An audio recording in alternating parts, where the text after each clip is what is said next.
कल्पना करो एक ऐसी सड़क जो इंग्लैंड से सीरिया तक जाती थी।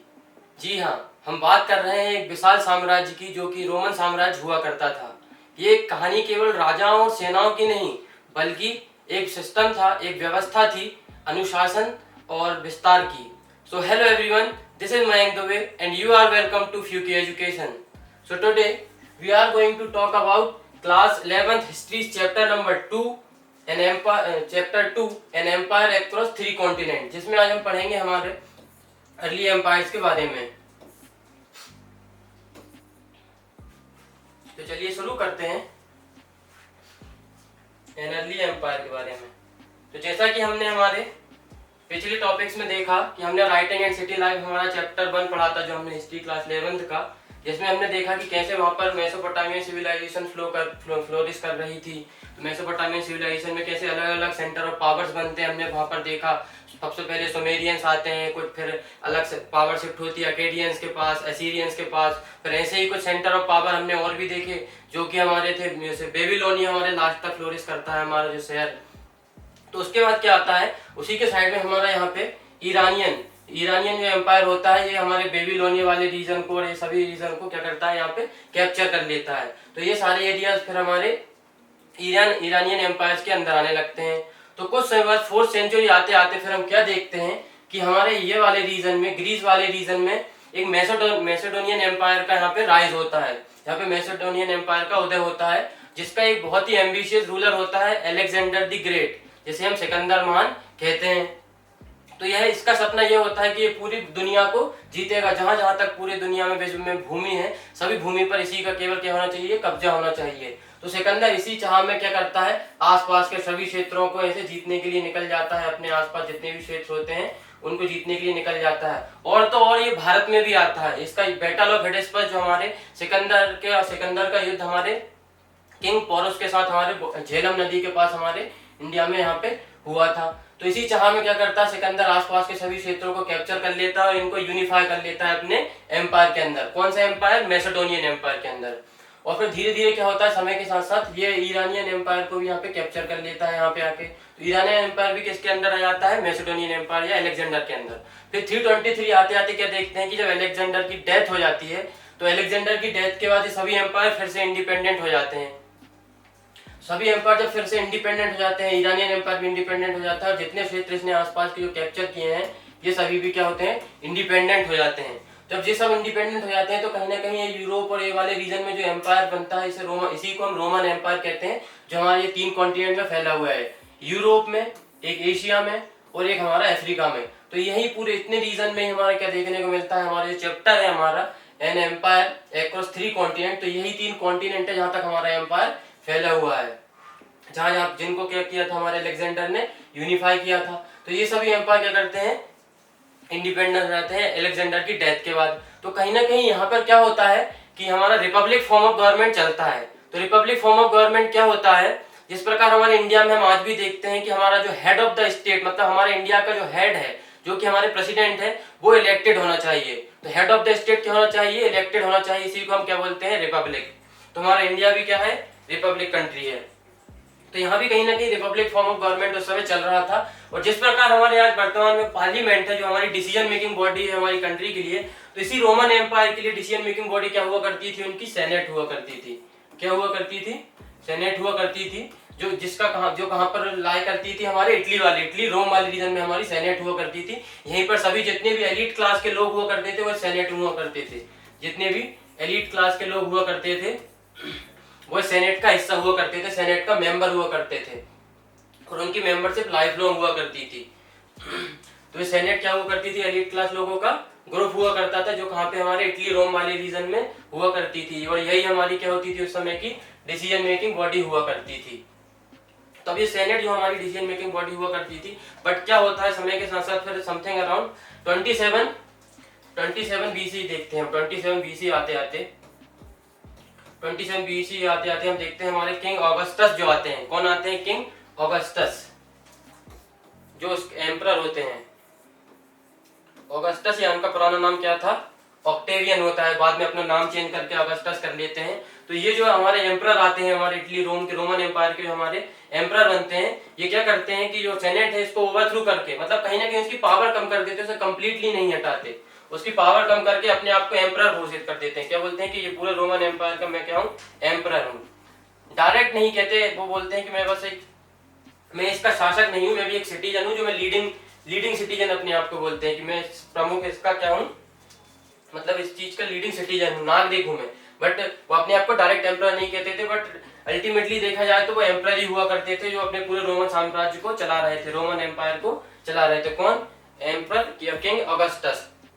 ये क्या करता है, सेनेट की पावर को धीरे धीरे कम कर देते हैं। इसी प्रकार से हमारा क्या होता है, पूरा का पूरा रोमन एम्पायर इस प्रकार से ऐसा यूनिफाइड होता है। तो ये हमारा रोमन एम्पायर कितनी दूर दूर तक क्षेत्रों तक फैला है। हमारा एशिया कॉन्टिनेंट है, एशिया कॉन्टिनेंट में हमारा यहाँ पे हमारा ये वाला एरिया है, यहाँ पे हमने मेसोपोटामिया के बारे में पढ़ा, या सीरियंस वगैरह ये वाला रीजन है। ये हमारा यूरोप का ये वाला रीजन, ये ब्रिटेनिया वाला रीजन, यहाँ तक पूरा ये हमारा यहाँ लंदन ग्रेट ब्रिटेन वाला रीजन, ये हमारा यूरोप वाला रीजन है, यहाँ पे पूरा ये वाले रीजन। तो यूरोप, एशिया और हमारा अफ्रीका, यहाँ तक 3 कॉन्टिनेंट। हमारा चैप्टर इसी पे बेस्ड है कि रोमन एम्पायर कितने बड़े एरिया तक फैला हुआ था, कहाँ तक इसका एक्सटेंट था, कितने बड़े एरिया तक हमारा रोमन एम्पायर फैला हुआ था, इतने बड़े रीजन तक हमारे 3 कॉन्टिनेंट में, एक यूरोप वाले major part of the Europe में, हमारे एशिया के वेस्ट वाले पार्ट में, और northern part of the Africa.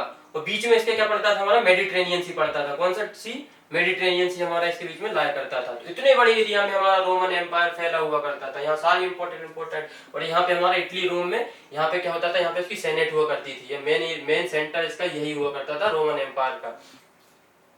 उसके बाद हम देखेंगे हमारा किस प्रकार से यहाँ की सोसाइटी हुआ करती थी, किस प्रकार की यहाँ की पॉलिटी हुआ करती थी, वुमेन कंडीशन किस प्रकार की हुआ करती थी, फैमिली में किस प्रकार के अलग अलग स्लेवरी सिस्टम भी यहाँ पे एग्जिस्ट करता था कि नहीं। तो ये हम हमारे इस चैप्टर में देखेंगे। तो the Roman Empire covered a vast stretch of the territory that included most of the Europe. तो रोमन एम्पायर कहाँ तक फैला हुआ था? सबसे पहले हमने 3 कॉन्टिनेंट कौन कौन से पढ़े, यूरोप के बारे में। उसके बाद जो फर्टाइल क्रिसेंट जो हमारा जो मेसोपोटामिया वाला रीजन है, और जो कहाँ पर लाई करता है, हमारे एशिया कॉन्टिनेंट में। फर्टाइल क्रिसेंट मतलब कहाँ का, क्रिसेंट मतलब इस प्रकार का जो हमारा एरिया मेसोपोटामिया वाला रीजन जो हमारे यूफ्रेट्स और टिग्रिस रिवर के पास पड़ता है। लेकिन ये हमारे कौन से कॉन्टिनेंट में आता है? एशिया कॉन्टिनेंट में आता है। यहाँ पर हमारे एशिया कॉन्टिनेंट में आता है इधर, और हमारे यूरोप का रीजन और अफ्रीका का नदन वाला रीजन, और हमारा मेडिटेरेनियन सी यहाँ पड़ गया। तो ऐसे 3 कॉन्टिनेंट में हमारा रोमन एम्पायर इतने दूर दूर तक फैला हुआ था। So in this chapter we shall look at the way this empire was organized, political forces shaped its destiny। तो कहीं ना कहीं यहाँ पे पॉलिटिकल सिस्टम भी एग्जिस्ट करता था प्रॉपर तरीके से, किस प्रकार से रोमन एम्पायर को बनाए रखे थे। सेनेट हुआ करते थे, हमने देखा। उसके बाद सोशल ग्रुप्स भी कुछ हुआ करते थे, अलग अलग प्रकार की, बहुत ज्यादा डाइवर्स प्रकार की सोसाइटी भी इस प्रकार की हुआ करती थी, कुछ सोशल नॉर्म्स भी हुआ करते थे। And you will see that the empire embraced the wealth of local culture and language. यहाँ पे अलग अलग प्रकार का कल्चर हुआ करता था, अलग अलग प्रकार की लैंग्वेज भी बोली जाती थी। कहाँ? हमारे रोमन एम्पायर में। That women had a strong legal position, और वुमेन की कंडीशन भी बहुत बेटर हुआ करती थी, इनकी सोसाइटी में स्ट्रांग लीगल पोजीशन हुआ करती थी। Then they do in many countries today. और आज भी बहुत सी कंट्रीज ऐसी हैं यहीं पे जहाँ पे वुमेन की कंडीशन आज भी स्ट्रांग है। धीरे धीरे हम देख रहे हैं वुमेन एम्पावरमेंट की तरफ जा रहे हैं। और जैसा कि हमारे वर्तमान में भी हमारे देश में सबसे हाईएस्ट पोजीशन है हमारी, वहां पर भी आज वुमेन ही है। हमारी द्रौपदी मुर्मू जी जो है, हमारी राष्ट्रपति जो है, वो वुमेन है। तो इस प्रकार से कैसे वुमेन की कंडीशन भी हमारी आज के समय में बहुत स्ट्रांग है। But also that much of the economy was run on the slave labour. Slavery भी हुआ करती थी, स्लेव लेबर हुआ करते थे, उनको फ्रीडम नहीं मिलती थी, कहीं ना कहीं उनको बंधुआ मजदूर बनाकर रखा जाता था अपने स्लेवरी सिस्टम के द्वारा।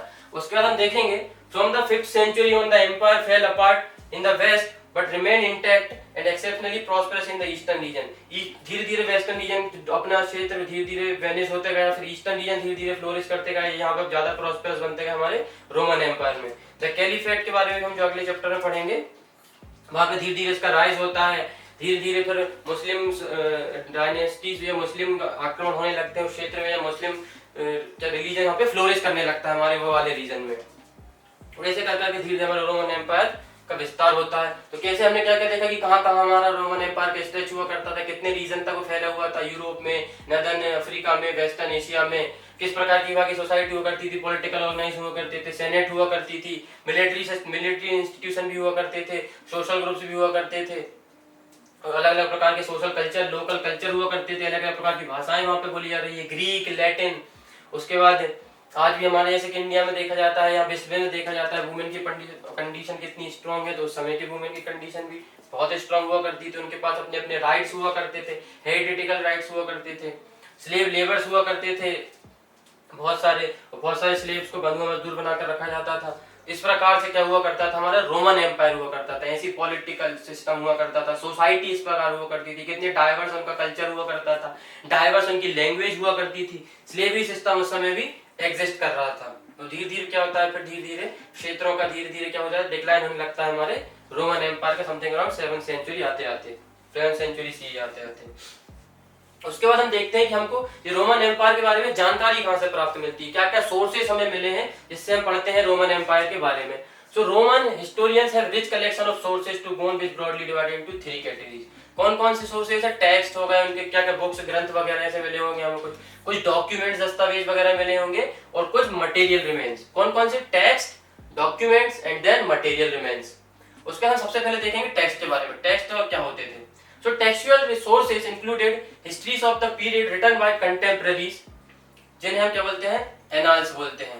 क्या बोलते हैं, एनाल्स, मतलब क्रोनोलॉजिकल वे में हर एक साल के बाद जितने भी इतिहास को लिखा गया है, जो हिस्ट्री को लिखा गया है, उनको हम एनाल्स बोलते थे। वही हमें टेक्सुअल रिसोर्सेज मिले हैं। और क्या क्या मिले हैं हमें इनसे रिलेटेड, कुछ लेटर्स मिले हैं, कुछ स्पीचेस वगैरह उस समय की दी गई है अलग अलग लोगों के द्वारा, वो मिली है, कुछ सरमन्स वगैरह, प्रवचन वगैरह उस समय के लोगों के द्वारा दिए गए हैं, वो उनसे संबंधित मिले हैं हमें। उसके बाद कुछ उस समय के क्या क्या लॉ या कानून बनाए गए थे, इन सबसे संबंधित हमें क्या मिले हैं, वहां के टेक्सुअल सोर्सेज मिले हैं, बुक्स मिली है। और एनाल्स क्या होते हैं, ये इंपॉर्टेंट है। एनाल्स मतलब ये होता है कि उस समय की जो इतिहास या हिस्ट्री को हर एक साल के अनुसार क्रोनोलॉजिकल वे में लिखी गई हिस्ट्री को हम क्या बोलते हैं, एनाल्स बोलते हैं।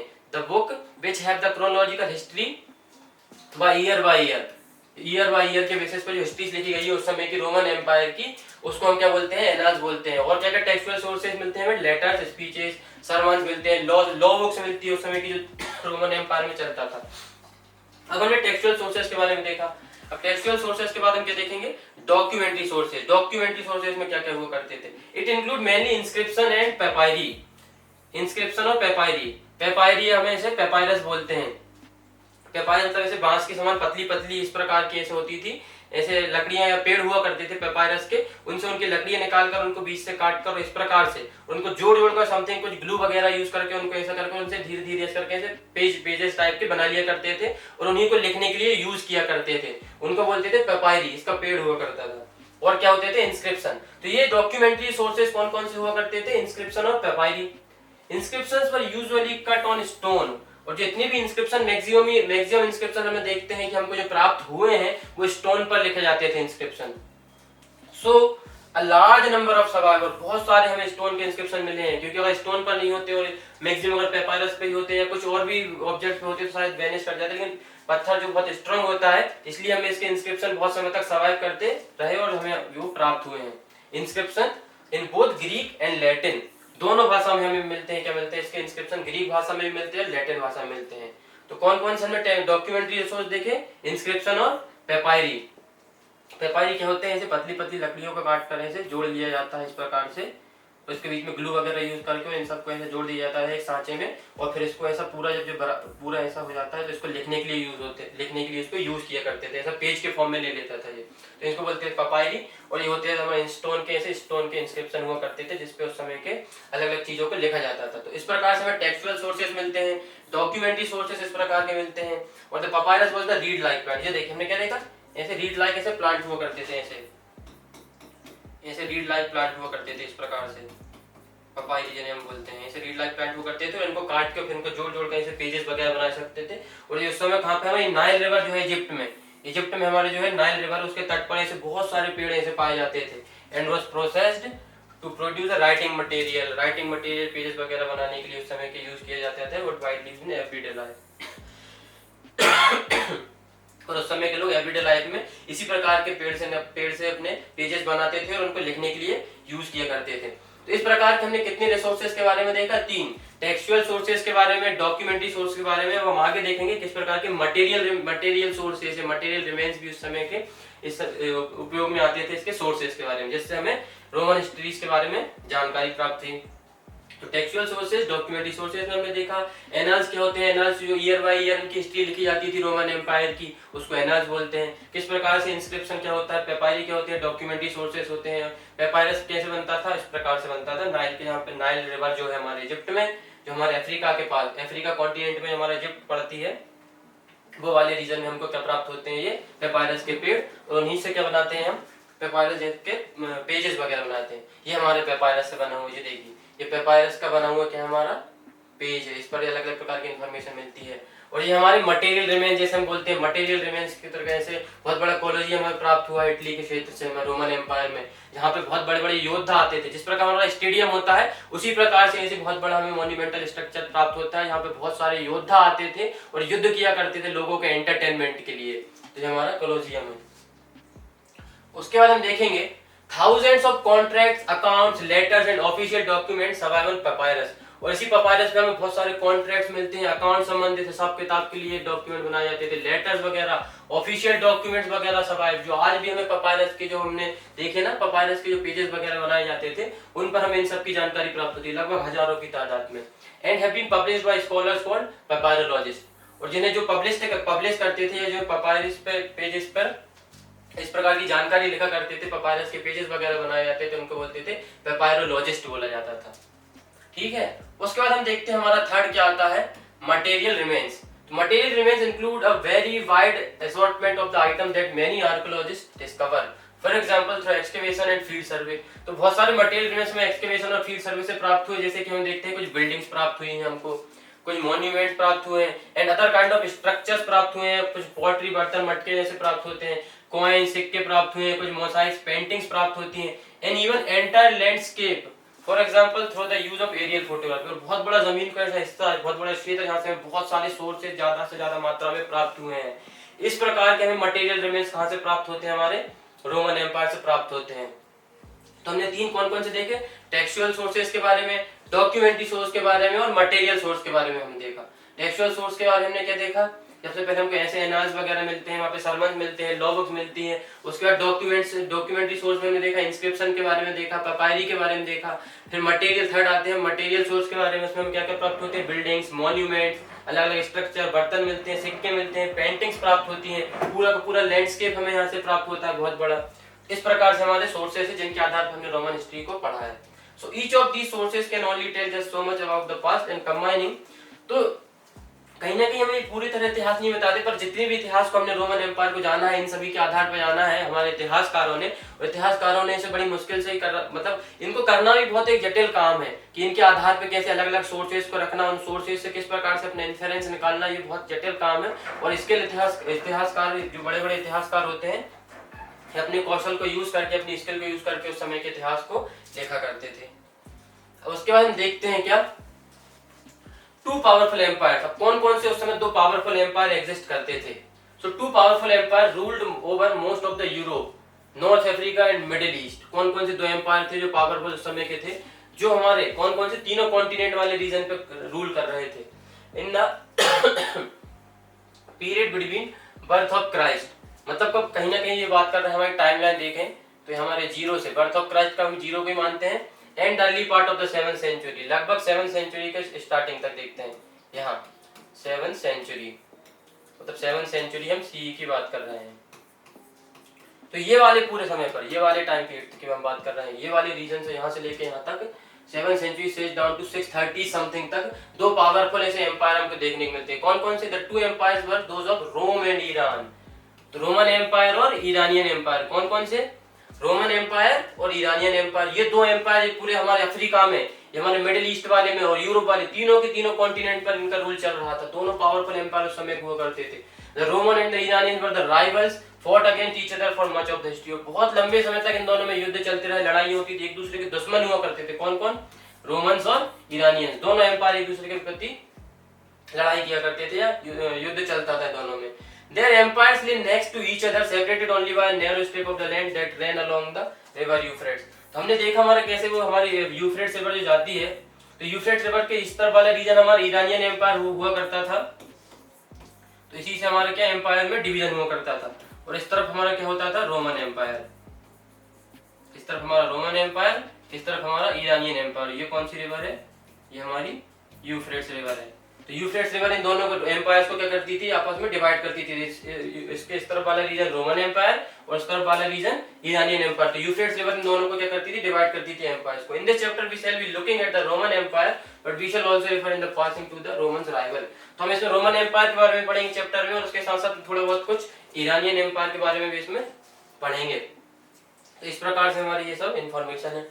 तो उसके बाद हम देखेंगे, you will look at the map, you will see that the continents of the Europe and Africa are separated by a sea that stretches all the way from Spain in the west to Syria in the east। कहां से कहां तक, Spain से हमारे कहां से कहां तक, स्पेन से लेके सीरिया तक हमारा ये ईस्ट वेस्ट में हमारा स्पेन। कहां पे हम देखेंगे, यहाँ पे वेस्ट में हमारा आता है क्या, स्पेन देखेंगे। कहां से कहां तक फैला हुआ था पूरा का पूरा एम्पायर, रोमन एम्पायर, और हमारा जितने एरिया में फैला हुआ था हम देखेंगे। तो हमारे क्या होगा, वेस्ट में हमारा स्पेन हो गया, ईस्ट में हम देखेंगे हमारा सीरिया, कितनी लंबी दूरी तक हमारा रोमन एम्पायर फैला हुआ था। ईस्ट में क्या होगा हमारा Syria. This is called the Mediterranean Sea. और इनके ही बीच में हमारा क्या पड़ता था, एक सी पड़ता था, वही हमारा क्या था, मेडिटेरेनियन सी। और इसी को क्या बोलते थे, it was the heart of Rome's empire, हृदय बोलते थे। रोमन एम्पायर का क्या होता था, हृदय होता था।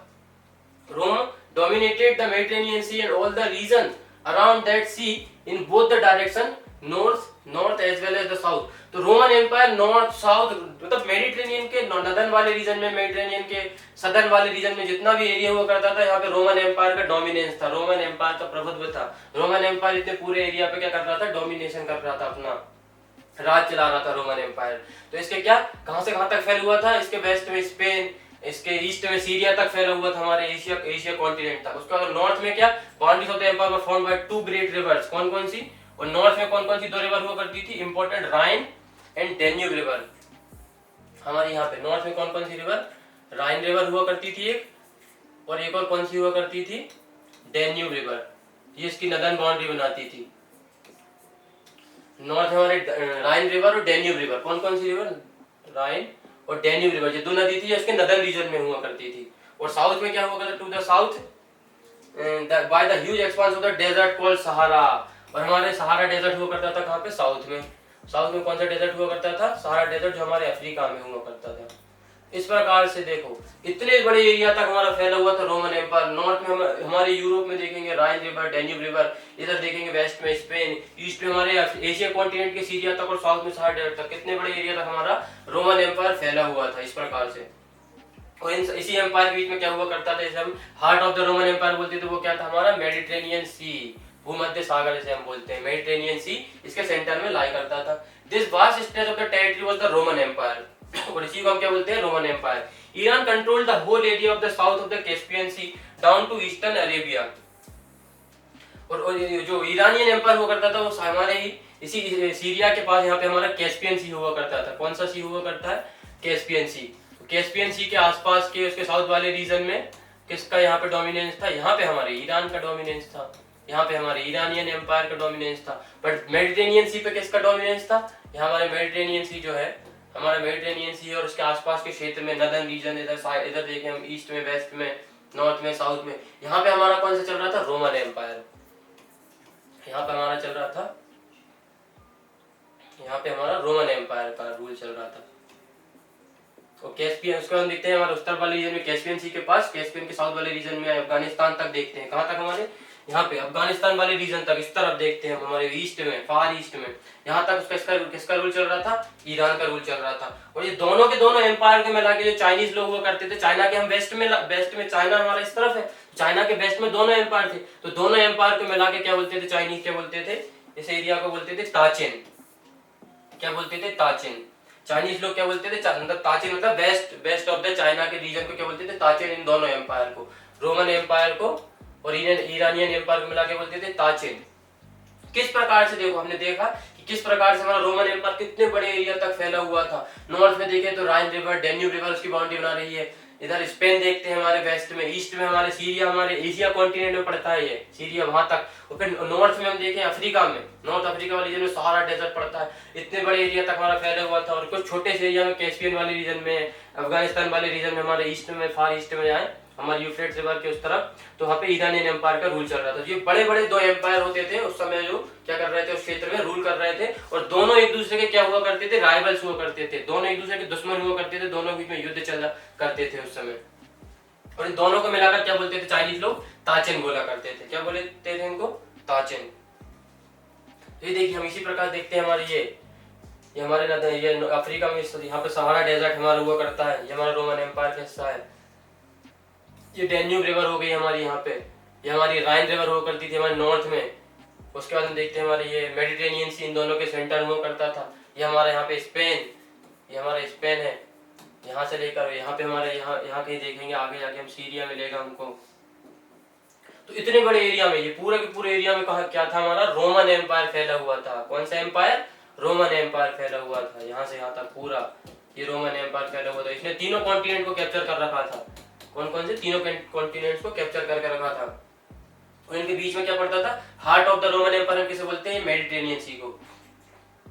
नॉर्थ में राइन रिवर, डेन्यूब रिवर, इधर स्पेन, सहारा डेजर्ट, साउथ में सीरिया।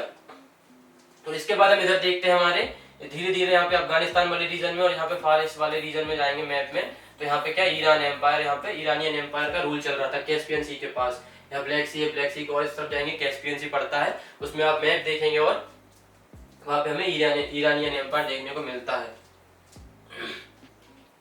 अब हम शुरू करेंगे हमारा जो पहला टॉपिक दिया है हमारे बुक में, जो है क्या है हमारा अर्ली एम्पायर। किस प्रकार से यहाँ पे शुरुआत में साम्राज्य बने, किस प्रकार से ऐसे अलग अलग शक्तियां आई, कैसे पॉलिटिकल इनका सिस्टम हुआ करता था, इसके बारे में हम पढ़ेंगे। कैसे बड़े बड़े साम्राज्य बने, साम्राज्य बनने का किस प्रकार से विस्तार हुआ, वो हम इसमें कहानी देखेंगे। So the Roman Empire can broadly be divided into two phases. एक तो अर्ली फेज में और लेटर फेज में हम डिवाइड करते हैं। किस प्रकार से, अर्ली फेज में और लेटर फेज में। Divided was the 3rd century as a sort of historical watershed between them. तो इसको क्या दो पार्ट में डिवाइड करते हैं, अर्ली फेज में और लेटर फेज में हम हिस्ट्री को डिवाइड करते हैं। So in other words the whole period down the main part of the 3rd century can be called the early empire and the period after that late empire. तो 3rd century तक देखते हैं, क्या करते हैं हमारे बिगिनिंग से लेके देखते हैं हमारे कब 3rd century तक can be called the early empire and the period after that the late empire. तो हमारे ये हमारा 0 हो गया और यहाँ पे 3rd century तक, कब तक हमारी 3rd century तक ये हमारा अर्ली फेज हो गया। और 3rd century से हम देखते हैं समथिंग, क्योंकि डिक्लाइन भी हमारा 7th century समथिंग से शुरू हो जाता है, तो यहाँ तक ये हमारा लेटर फेज हो जाता है, इसे लेट रोमन एम्पायर। और यहाँ से देखते हैं समथिंग अराउंड हमारे 6th century से 6th century हमारा 509 में हम देखेंगे, 509 में हमारा सेनेट वगैरह बनता है। तो यहाँ से हम देखते हैं, या 6th century लिख लेते हैं, यहाँ 6th century से लेके हमारे यहाँ पे ये होता है हमारा क्या, अर्ली फेज, अर्ली एम्पायर, कैसे यहाँ पे साम्राज्य बनने की शुरुआत होती है। ये हमारा लेटर फेज होता है और 3rd century आने तक, कब तक हमारा 3rd century तक ये हमारा अर्ली फेज होता है 3rd century तक। और 3rd century ऑनवर्ड्स हमारा लेट फेज शुरू हो जाता है। तो दो फेजेस में डिवाइड किया गया है हमारे एम्पायर को, अर्ली फेज में और लेटर फेज में। So in other words whole period down from the early phase, early empire, उसको लेट एम्पायर बोलते हैं। A major difference between the two superpowers and the respective empire was that the Roman Empire was culturally much more diverse। और जो Roman empire हुआ करता था, जैसे हमने दो एम्पायर कौन कौन से पढ़े, ईरानियन एम्पायर और रोमन एम्पायर। तो Roman Empire culturally more diverse हुआ करता था। जैसे कि हमारे इंडिया को आज हम देखते हैं, इंडिया सबसे बड़ी डाइवर्स कंट्री है, अलग अलग प्रकार के धर्म के लोग, अलग अलग प्रकार के कल्चर फॉलो करते हैं लोग। पूरे इंडिया में चले, राजस्थान, पंजाब, साउथ में चले जाते हैं, नॉर्थ ईस्ट कंट्रीज में चले जाते हैं, नॉर्थ ईस्ट स्टेट्स में चले जाते हैं।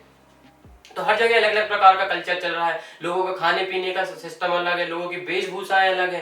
तो इस प्रकार से कैसे अलग अलग कल्चर, लोगों के कस्टम्स, ट्रेडिशंस अलग हैं, कोलकाता में अलग है, हमारे पंजाब में अलग है, राजस्थान में अलग है, इस प्रकार की डाइवर्स हमारी कंट्री। तो इस प्रकार का रोमन एम्पायर भी उस समय इतना ही डाइवर्स हुआ करता था। यहाँ भाषाएं अलग अलग बोली जाती थी, अलग अलग प्रकार के वेशभूषा होती थी, लोगों के खान पान अलग हुआ करता था।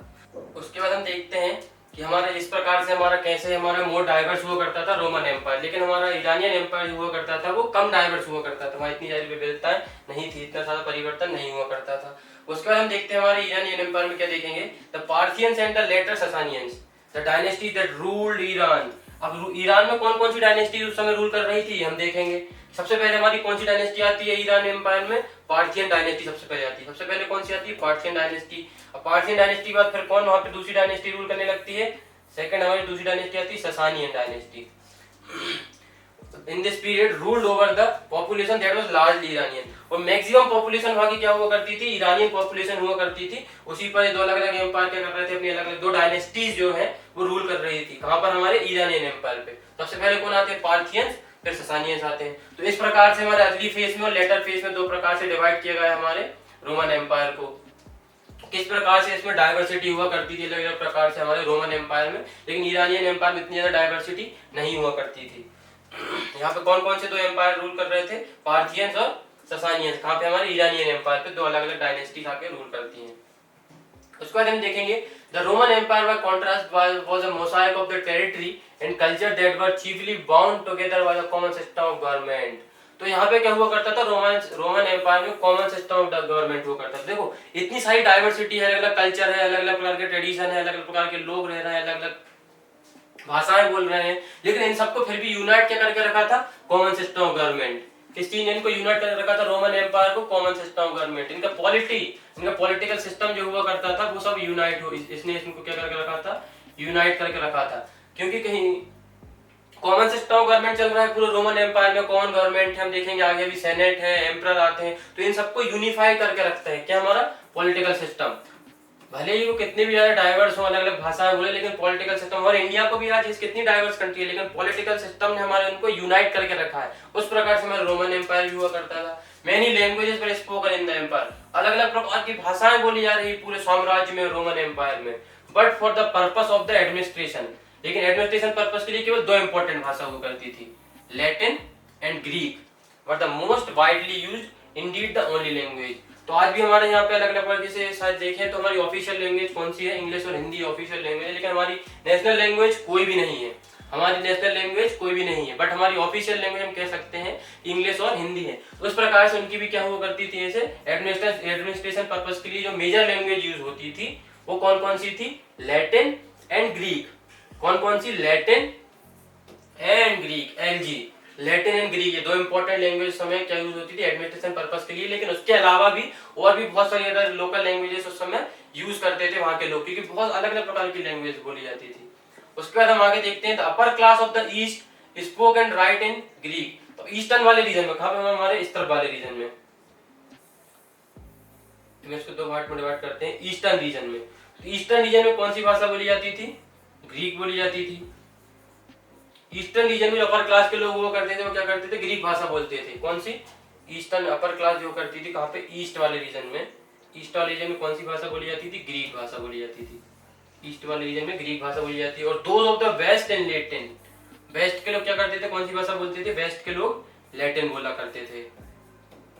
तो ये क्या बन गया हमारा, एलजी कंपनी। तो वेस्ट वाले लोग क्या बोलते थे, हमारे लैटिन, और ईस्ट वाले लोग क्या करते थे, ग्रीक भाषा बोलते थे। The boundary between those broad language areas range some over across the middle of the Mediterranean Sea. तो हमारा मेडिटेरेनियन सी हमने जो देखा ना, हमारा पूरा पूरा रोमन एम्पायर फैला हुआ है, तो मेडिटेरेनियन सी के बिल्कुल सेंटर से इन दोनों में बाउंड्री डिवाइड होती थी। हमारे मेडिटेरेनियन सेंटर में, ये हमारा मेडिटेरेनियन सी, इनसे बाउंड्री डिवाइड होती थी। तो इस तरफ के लोग लैटिन बोलते हैं, इस तरफ के लोग ग्रीक भाषा बोलते हैं, ठीक है। और हमारा अफ्रीका का हमने प्रोविंस, जैसे हमने अफ्रीका प्रोविंस में हमारे देखा किस प्रकार से हम अफ्रीका प्रोविंस में देखते हैं, ट्रिपोलिटेनिया और हमारे सिरेनिका जो हमारा जो रीजन है। तो सिरेनिका जो हमारा ग्रीक स्पीकिंग रीजन है, और लैटिन स्पीकिंग रीजन कौन सा, हमारा ट्रिपोलिटेनिया। हम इसमें देखेंगे अभी,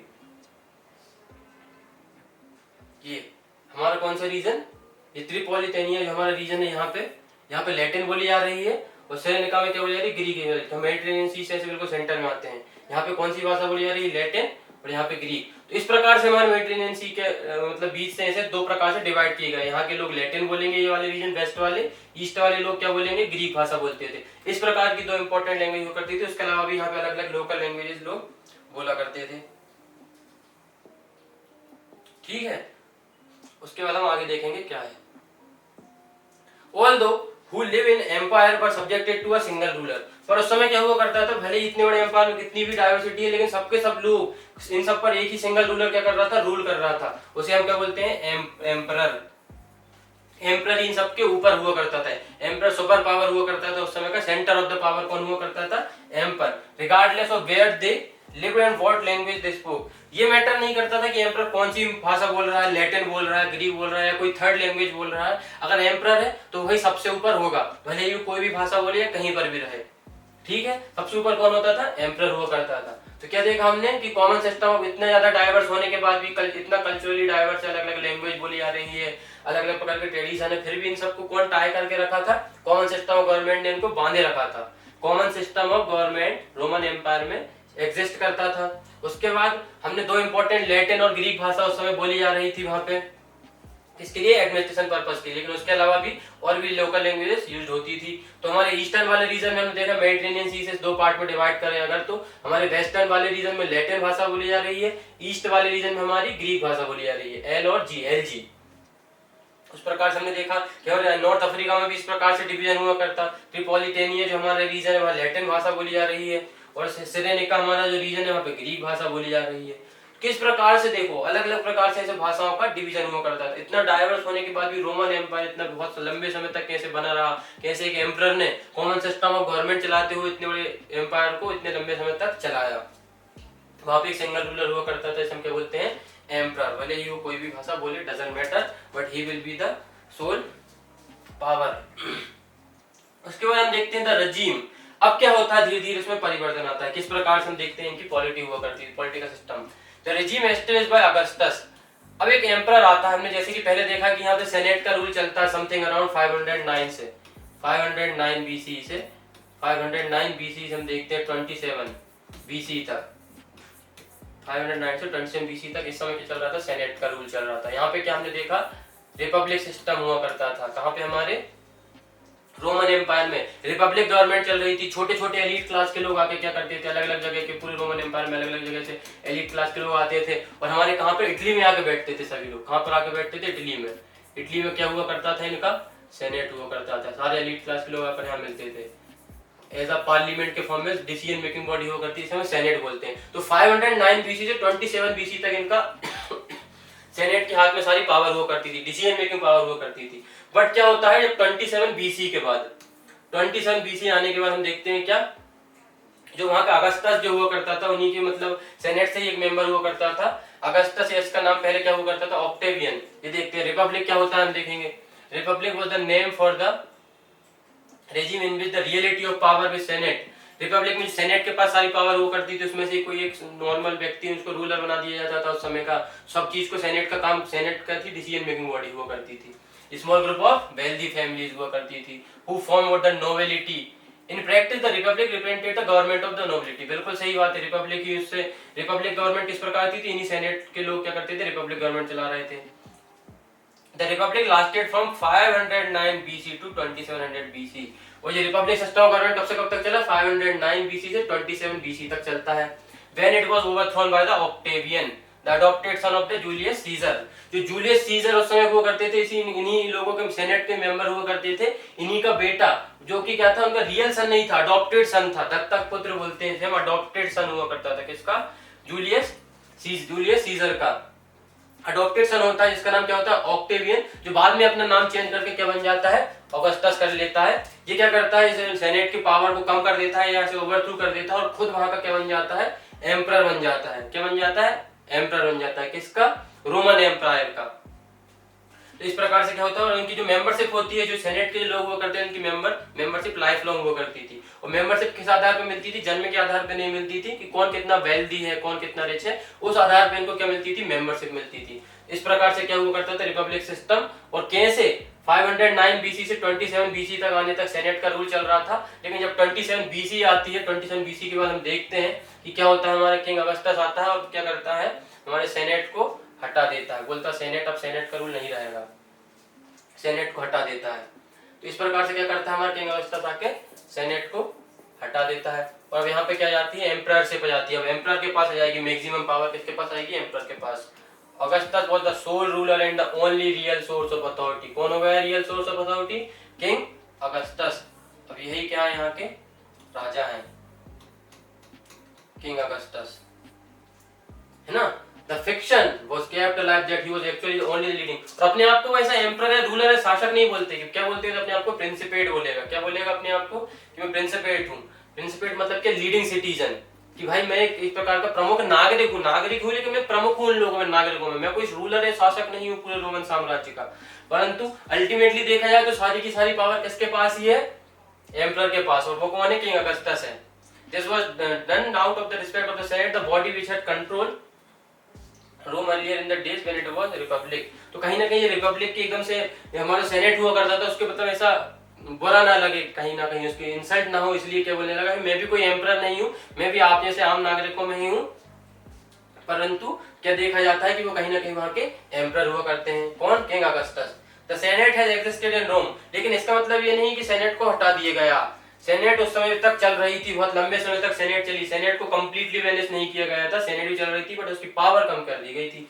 and had been and remained a body representing the aristocracy. उस समय भी बहुत जितने एरिस्टोक्रेट क्लास के लोग, वेल्थिएस्ट फैमिली के लोग हुआ करते थे रोमन एम्पायर में, इटालियन के जो बड़े बड़े इनके पूर्वज इटालियन हुआ करते थे, बड़े बड़े जमींदार हुआ करते थे, इन सभी के फैमिली से अलग अलग प्रकार के aristocrat, elite people, high class people, upper class people senate में मेंबर हुआ करते थे। और बहुत लंबे समय तक ये सेनेट चलती रही, इवन एम्परर बनने के बाद। कब तक? 27 बीसी के बाद तक भी। लेकिन पहले इनकी पावर जो थी पूरी पूरी पावर सेनेट के पास हुआ करती थी, लेकिन 27 बीसी के बाद पूरी की पूरी पावर केवल सेनेट के पास न होकर किसके पास रही? एम्परर के पास शिफ्ट हो जाती है। उसके बाद हम देखते हैं most of the Roman histories that survive in Greek and Latin were written by people from central background. तो हमें बहुत सारी हिस्ट्रीज प्राप्त हुई हैं, हमने देखा कि हमें एनाल्स वगैरह प्राप्त होते हैं, डॉक्यूमेंट्स मिलते हैं, टेक्सचुअल सोर्सेज मिलते हैं, सरमन्स, लॉग्स मिलते हैं। वो किसके द्वारा लिखे जाते होंगे? कहीं ना कहीं सेनेटोरियल बैकग्राउंड, जो सेनेट से वगैरह से हुआ करते थे, सेनेट के पीपल हुआ करते थे, वही लिखते थे कि भाई हमारा राजा इस प्रकार है, हमारा राजा अच्छा एम्परर है या नहीं, गुड है या नहीं, इसने किस प्रकार के काम किए हैं, वो सेनेट के लोग ही लिखा करते थे। कौन कौन सी भाषा में? ग्रीक और लैटिन भाषा में मैक्सिमम लिखी जाती थी। क्या? रोमन हिस्ट्रीज यानी एनाल्स बोलते हैं। From these it is clear that the emperor were judged by how they behave toward the senate.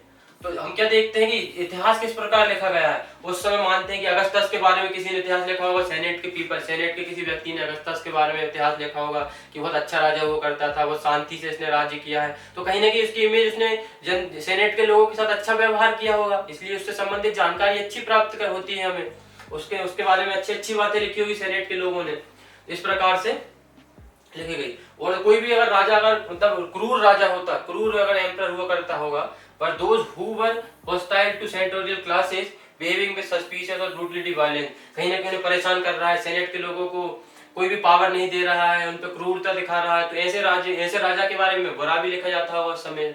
तो ये किस पे डिपेंड करता था? सेनेट के लोगों से किस प्रकार का बर्ताव कर रहा है एम्परर, उस प्रकार से उसके बारे में अच्छी और बुरी बातें लिखी जाती थी। Many senators yearn to go back to the days of republic, और बहुत से सेनेटर्स, जो बहुत से सेनेट के लोग हुआ करते थे, वो कहीं ना कहीं उनके पुराने दिनों को याद करते थे, जब रिपब्लिक हुआ करती थी, जब उनके पास शक्तियां हुआ करती थी, सत्ता उनके हाथ में हुआ करती थी, पूरा एडमिनिस्ट्रेशन, साम्राज्य की सारी शक्तियां किसके पास हुआ करती थी? सेनेट के पास। तो इन विषय को याद करते थे। परंतु बहुत से सेनेट के लोग यह भी मानते थे कि यार अब यह संभव है, एक बार एम्परर एस्टेब्लिश हो गया, फिर से उसे रिपब्लिक फॉर्म में लाना, मोनार्की से वापस रिपब्लिक फॉर्म में लाना इतना संभव नहीं है, आसान नहीं है। अब आगे क्या देखते हैं हम? Next to the emperor and the senate. तो हमने क्या क्या देखा कि एक सेनेट हुआ करती थी, सेनेट के बाद आते हैं एम्परर। क्या हमने सबसे पहले क्या देखा? हमने किस प्रकार के, तो टोटल ऐसे 3 प्लेयर्स हुआ करते थे। टोटल इनकी पॉलिटी में 3 ऑर्गन्स हुआ करते थे, 3 ऑर्गन्स हुआ करते थे। कौन कौन से? 3 प्लेयर्स हम आगे देखेंगे। 3 प्लेयर्स से 3 ऑर्गन्स कौन कौन से हुआ करते थे इंपॉर्टेंट? एक हमने देखा सेनेट, सबसे पहले कौन सी हुआ करती थी? सेनेट हुआ करती थी। सेनेट के बाद कौन आ जाता है हमारा? सेनेट के बाद हमारा जाता है एम्परर। एम्परर और एम्परर के साथ साथ कौन हुआ करती थी हमारी? आर्मी या मिलिट्री देखेंगे। आर्मी तो 509 बीसी से देखेंगे हम क्या, 509 बीसी से देखेंगे। 509 बीसी से 27 तक रहती है हमारी कौन? 27 बीसी तक सेनेट रहती है। फिर उसका 27 बीसी में कौन आ जाता है? हमारे एम्परर जाते हैं। उसके बाद कौन? आर्मी। ये 3 इंपॉर्टेंट प्लेयर्स और 3 इंपॉर्टेंट ऑर्गन्स होते थे रोमन एम्पायर की पॉलिटिक्स में। So next to the emperor and the senate, emperor और सेनेट के अलावा देखते हैं the other key institution of the imperial rule was the army. कौन? आर्मी। कहीं ना कहीं आर्मी भी इंपॉर्टेंट रोल प्ले करती थी। कहां पर? रोमन एम्पायर की पॉलिटिक्स में। कौन? आर्मी भी। Unlike the army of the rival in the Persian empire. लेकिन हम ईरान के अंदर देखते हैं कि ईरानियन लोगों में, ईरानियन एम्पायर में उनकी आर्मी हुआ करती थी, कहीं ना कहीं वो हमारी रोमन एम्पायर की आर्मी से अलग हुआ करती थी। किस प्रकार अलग हुआ करती थी? चलिए देखते हैं। विच वॉज कॉन्स्क्रिप्टेड, अब कॉन्स्क्रिप्टेड आर्मी का मतलब क्या हुआ करता था? कॉन्स्क्रिप्टेड आर्मी मतलब army which one is forcibly recruited, मतलब इन्हें जबरदस्ती बलपूर्वक जबरदस्ती आर्मी में रिक्रूट किया जाता। वहां के रहने वाले लोगों को आना नहीं, उनकी इच्छा के विरुद्ध उनको जबरदस्ती आर्मी में रिक्रूट किया जाता था और उनको युद्ध के लिए ले जाया करते थे। कौन? Iranian empire. लेकिन ऐसा नहीं था, कहां पर? रोमन एम्पायर में ऐसा नहीं था। ईरानियन एम्पायर लोग जबरदस्ती लोगों को आर्मी में रिक्रूट कर रहे हैं, जबरदस्ती आर्मी में लेकर आ रहे हैं कि आओ और हमारे बिहाफ पर युद्ध लड़ो। लेकिन यहाँ पे थोड़ा डिफरेंस था। रोमन एम्पायर में अलग था। रोमन एम्पायर की आर्मी अलग हुआ करती थी। रोमन एम्पायर को पेड देते थे, क्या बोलते थे, सैलरी दिया करते थे। उनके सोल्जर्स बहुत प्रोफेशनल हुआ करते थे और लगभग उनको कितने साल की जॉब सिक्योरिटी हुआ करती थी? 25 साल की जॉब सिक्योरिटी हुआ करती थी। उनकी मर्जी के विरुद्ध उनको सेना में नहीं भर्ती किया करते थे। और लगभग उनकी कितने समय तक? 25 साल तक उनको क्या रहती थी? उनकी जॉब सिक्योरिटी हुआ करती थी। Indeed, the existence of a paid army was the distinctive feature of the Roman Empire। और क्या हुआ करती थी हमारे रोमन एम्पायर में? सिर्फ पेड आर्मी हुआ करती थी, जिनको प्रॉपर वेजेस दिया करते थे, उनको सैलरी दिया करती थी और लगभग 25 साल तक उनको क्या जॉब सिक्योरिटी हुआ करती थी। और वो अपनी इच्छा से ही, अपनी खुद की मर्जी से ही क्या आते थे? रोमन एम्पायर में आर्मी को ज्वाइन करते थे। लेकिन ईरानियन एम्पायर के लोग जबरदस्ती लोगों को पकड़ के ला रहे हैं, जबरदस्ती सेना में भर्ती करवा रहे हैं, उनकी मर्जी नहीं। और लगभग कितने साल तक रोमन एम्पायर? 25 साल तक। जैसे कि आज हमारे हम इंडिया में देखते हैं अग्निवीर में 4 साल का केवल कॉन्ट्रैक्ट रहता है, 4 साल तक की सेना में हमारे रखेंगे। लेकिन कुछ कुछ लोगों का उसमें भी प्रमोट कर दिया जाता है। ये लोग तो 25 साल के लिए सेना में भर्ती कर रहे हैं।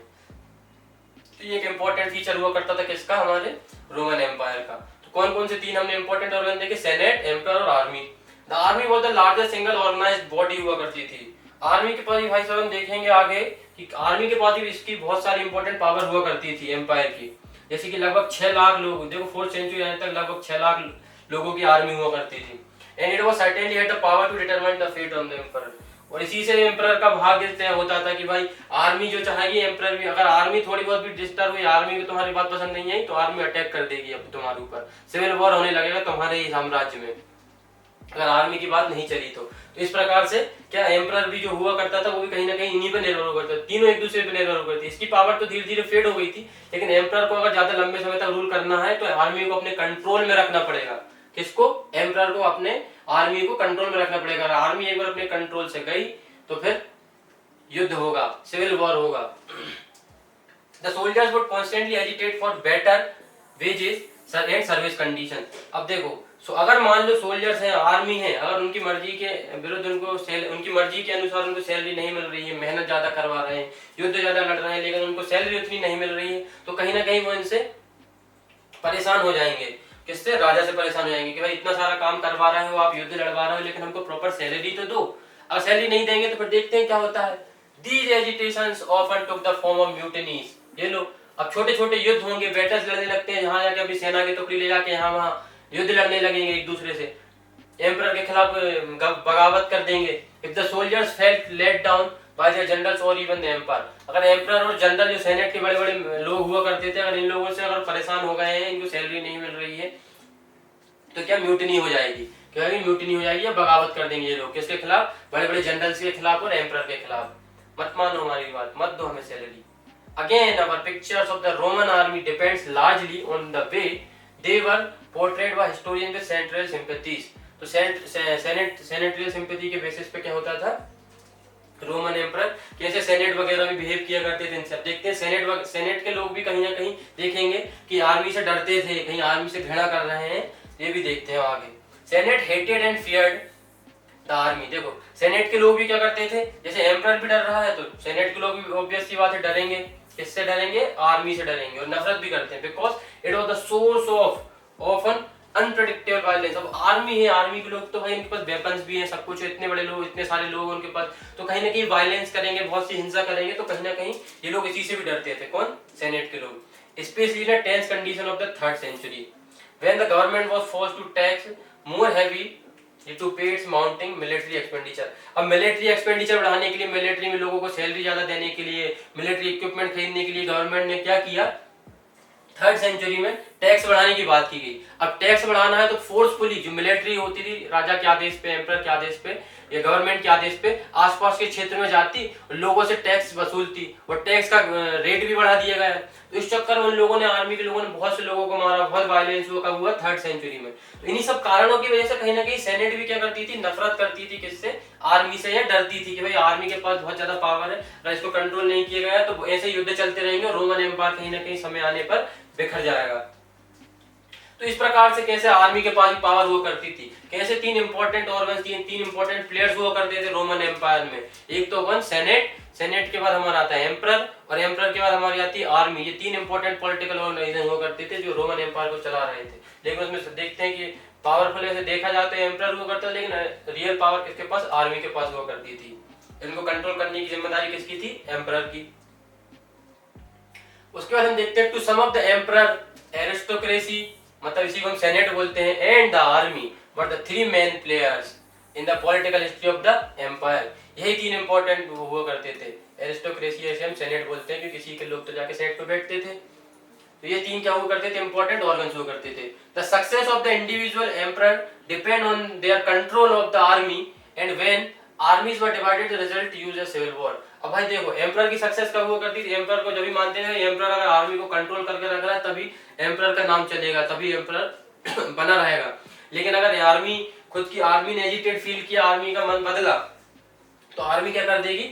युद्ध कर देगी, civil war. Army civil war कर देगी। ऐसे आर्मी के पीपल 2 ग्रुप में डिवाइड हो जाएंगे, आर्मी के लोग 2 ग्रुप में डिवाइड हो जाएंगे और एक दूसरे के खिलाफ क्या कर देंगे? युद्ध लड़ने लगेंगे, एक दूसरे से नफरत करने लगेंगे।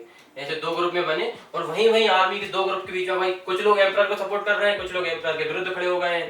तो इस प्रकार से अब यहीं पे क्या होगा? रोमन एम्पायर में होगा सिविल वॉर। क्या होगा? सिविल वॉर होगा, गृह युद्ध होगा आर्मी के खिलाफ। और इसमें तो एम्परर का ये बहुत इंपॉर्टेंट रोल प्ले करता था कि एम्परर अपनी आर्मी को कंट्रोल कर भी पा रहा है कि नहीं। आर्मी को कंट्रोल नहीं करेगा तो इतने बड़े साम्राज्य को कैसे कंट्रोल कर पाएगा एम्पायर। तो एम्परर को क्या करना था? आर्मी को कंट्रोल करने की जिम्मेदारी हुआ करती थी। So except for one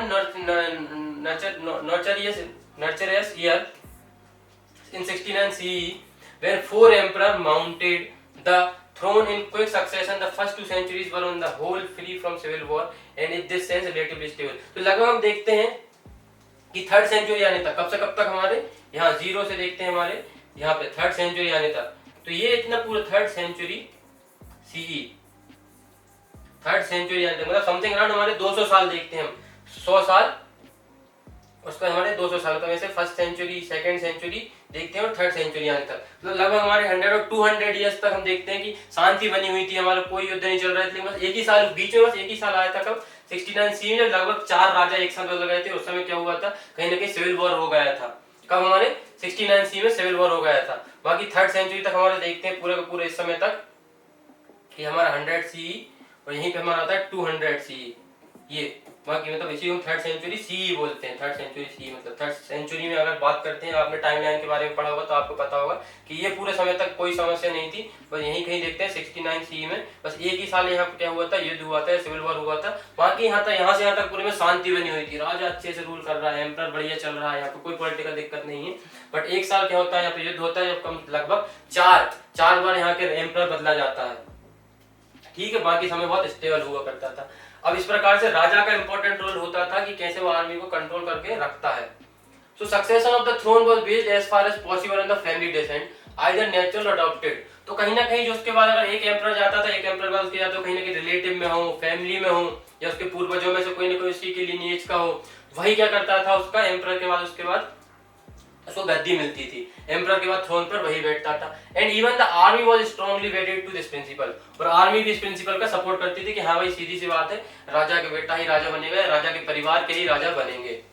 for example फिर उसके बाद आते हैं कौन? हमने देखा टिबेरियस आएंगे, इसके बाद ऑगस्टस। इसके पहले हमने क्या पढ़ा था? अगस्टस के बारे में। अगस्टस के बारे में, अगस्टस कब आता है हमारा? 27 BCE। 27 BCE अगस्टस कब तक रहता है यहाँ पे? 14 CE तक रूल करता है। 27 BCE से 14 CE तक, और 14 CE के बाद फिर हमारे पास आता है, इसके बाद सेकंड आ जाता है Tiberius. The second in the long line of the Roman emperor was not the natural son. अब ये भी नेचुरल सन नहीं है, उसका असली पुत्र नहीं है of the Augustus, not the natural son of the Augustus, the ruler who founded the principate, but Augustus adopted him ensure a smooth transition. तो इसने क्या सिस्टम लाया था, प्रिंसिपेट सिस्टम लेकर आया था अगस्टस ने, कि वही लीडिंग सिटीजन वाला ऐसा सिस्टम इसने लेकर आया था, किसने, अगस्टस ने। तो वही अगस्टस जो पहले एम्परर बना था 27, जिसने सारे ओवरथ्रो कर दिया था सेनेट को, तो वो भी कौन था, जूलियस सीजर का क्या था, अडॉप्टेड सन था अगस्टस। और इसी अगस्टस का फिर कौन अडॉप्टेड सन एक और हुआ, टिबेरियस। कौन हुआ, यही टिबेरियस हुआ। उसके बाद ये क्या बनता है, उसका एम्परर बनता है, ठीक है।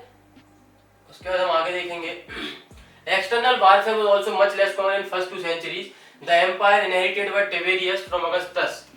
तो धीरे धीरे क्या आसपास के क्षेत्रों में भी कहीं ना कहीं वारफेयर चल रहे हैं, युद्ध चल रहे हैं, was already so vast that further expansion was felt to be unnecessary. तो टिबेरियस भी शांति से अपना रूल कर रहा है, अगस्टस ने बिल्कुल शांति से रूल किया, ज्यादा कोई युद्ध नहीं लड़े, टिबेरियस का भी शांति से युद्ध चल रहा है, इतना बड़ा एरिया है, इसको कौन संभालेगा, तो हमें कोई जरूरत नहीं ज्यादा युद्ध लड़ने की, जितने आसपास के क्षेत्र में और कोई कर रहा है तो उनको करने दो, परंतु हमारे पास अभी बहुत बड़ा एम्पायर है, इस पे हम क्या करेंगे, हमारा रूल करेंगे। In fact Augustus age is remembered for the peace. ये देखो अगस्टस की जो समय हुआ करता था, अगस्टस का काल हुआ करता था, इसे बोलते हैं शांति का समय हुआ करता था, भाई सब शांति समृद्धि बनी हुई है, यहाँ पे कोई भी ज्यादा ऐसे सच मिलिट्री कन्क्वेस्ट और इतने सारे बहुत लंबे समय तक नहीं किए गए, बहुत शांति से रूल चल रहा है, रोमन एम्पायर शांति से चल रहा है। बट अगस्टस के बाद टिबेरियस आता है, और टिबेरियस का देखो फिर उसके बाद आता है थर्ड रूलर, थर्ड एम्परर आता है, उसका नाम क्या है, ट्राजन। ट्राजन आता है। अब ट्राजन आता है, Trajan the only major campaign of the expansion in early empire was Trajan fruitless.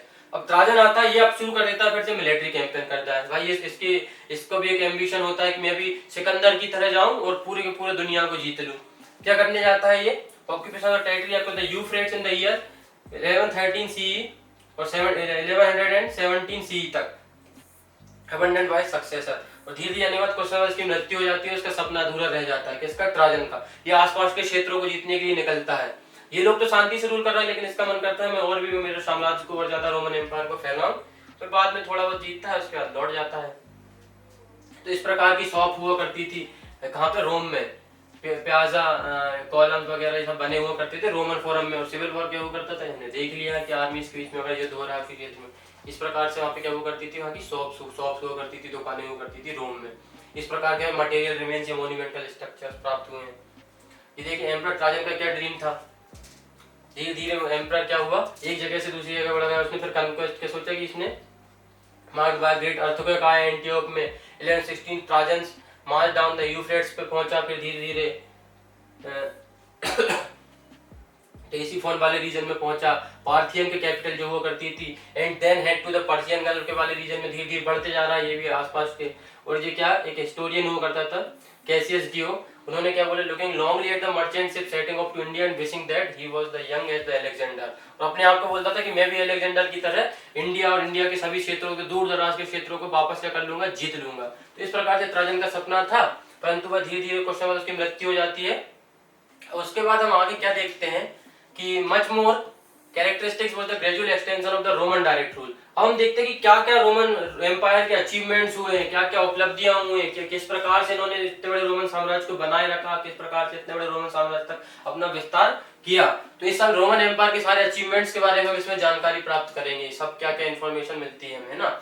Much more characteristic was the gradual extension of the Roman direct rule. अब धीरे धीरे रोमन एम्पायर ने अपने कैसे डायरेक्ट रूल किया, इतनी दूर तक कैसे अपना एक्सटेंशन किया, कैसे एक्सपांशन किया। This was accomplished by absorbing a whole series of dependent kingdom. किस प्रकार से आसपास के क्षेत्रों को इसने अपने अंदर कब्जे में लिया, जो जितने भी डिपेंडेंट किंगडम हुआ करते थे आसपास के क्षेत्र में, इसने क्या किया, उनको रोमन प्रोविंशियल टेरिटरी में मिला लिया। रोमन टेरिटरी में सभी इंडिपेंडेंट किंगडम हुआ करते थे, मतलब बहुत सारे ऐसे छोटे छोटे किंगडम हुआ करते थे जो इंडिपेंडेंटली रूल कर रहे हैं। रोमन एम्पायर ने बोल दिया भाई तुम ठीक है, अपने हमें जब आर्मी की जरूरत पड़े आर्मी दे दिया करो, बाकी फिर तुम शांति से अपने रूल करो छोटे छोटे किंगडम। लेकिन अब जो छोटे छोटे किंगडम हुआ करते थे, अब इन्होंने उस पर जाकर कैप्चर कर लिया, रोमन एम्पायर ने इनको कैप्चर कर लिया और वहां से जितने भी इनको रिसोर्सेज प्राप्त होते हैं, इनसे टैक्स लेना वगैरह वगैरह, ये सारी एक्टिविटीज करने लगे। The near east was full of such kingdoms. अब नियर ईस्ट मतलब कौन सा रीजन, हमारे एशिया का ये वाला रीजन, नियर ईस्ट ये वाला रीजन, ये हमारा एशिया लगा ना, यहाँ पे हमारा यूरोप या अफ्रीका, और ईस्ट का मतलब, ईस्ट मतलब कौन सा, ये वाला पूर्व वाला रीजन हमारा, और उधर से क्या देखिए हमारा एशिया, तो एशिया का ये वाला रीजन, ये इसको बोलते हैं क्या, नियर ईस्ट। यहाँ पे जितने भी छोटे छोटे किंगडम्स हुआ करते थे वो यहाँ के वाले क्षेत्र में मार्च करते हैं। देखते हैं मैप में देखेंगे हमारा नियर ईस्ट वाला रीजन, हमारा नियर ईस्ट, ये हमारा ये नियर ईस्ट वाले, ये एंटियोक है, ये हमारा दमिश्कस है, ये वाले रीजन में। तो यहाँ तक क्या करते हैं, ये हमारे नियर ईस्ट वाले रीजन में आते हैं। तो नियर ईस्ट वाले रीजन में आकर क्या करते हैं, यहाँ पे सारे छोटे छोटे जितने भी किंगडम हुआ करते हैं, इन सभी किंगडम पर क्या कर देते हैं, अटैक कर देते हैं। और इन सभी इंडिपेंडेंट हुआ करते थे, सारे किंगडम क्या हुआ करते थे उस समय के, इंडिपेंडेंट हुआ करते हैं सारे के सारे किंगडम छोटे छोटे। ये क्या करते थे, केवल आर्मी प्रोवाइड करते थे किसको, रोम को, और वहां पे केवल रोमन एम्पायर के बोलते थे कि हाँ आप रह सकते हैं यहाँ पे, कोई दिक्कत नहीं। But by the second century those which were lay west of the Euphrates towards Roman territory had disappeared, swallowed up by the Rome। और धीरे धीरे क्या करते हैं, ये सारे के सारे एम्पायर धीरे धीरे जितने छोटे छोटे किंगडम हो करते थे, अब इनका कोई नाम निशान नहीं होता, सबके सब ये किसके अंदर आ गए, रोमन एम्पायर के अंदर आ गए। तो नियर ईस्ट क्या होता है हम देखते हैं यहाँ पे।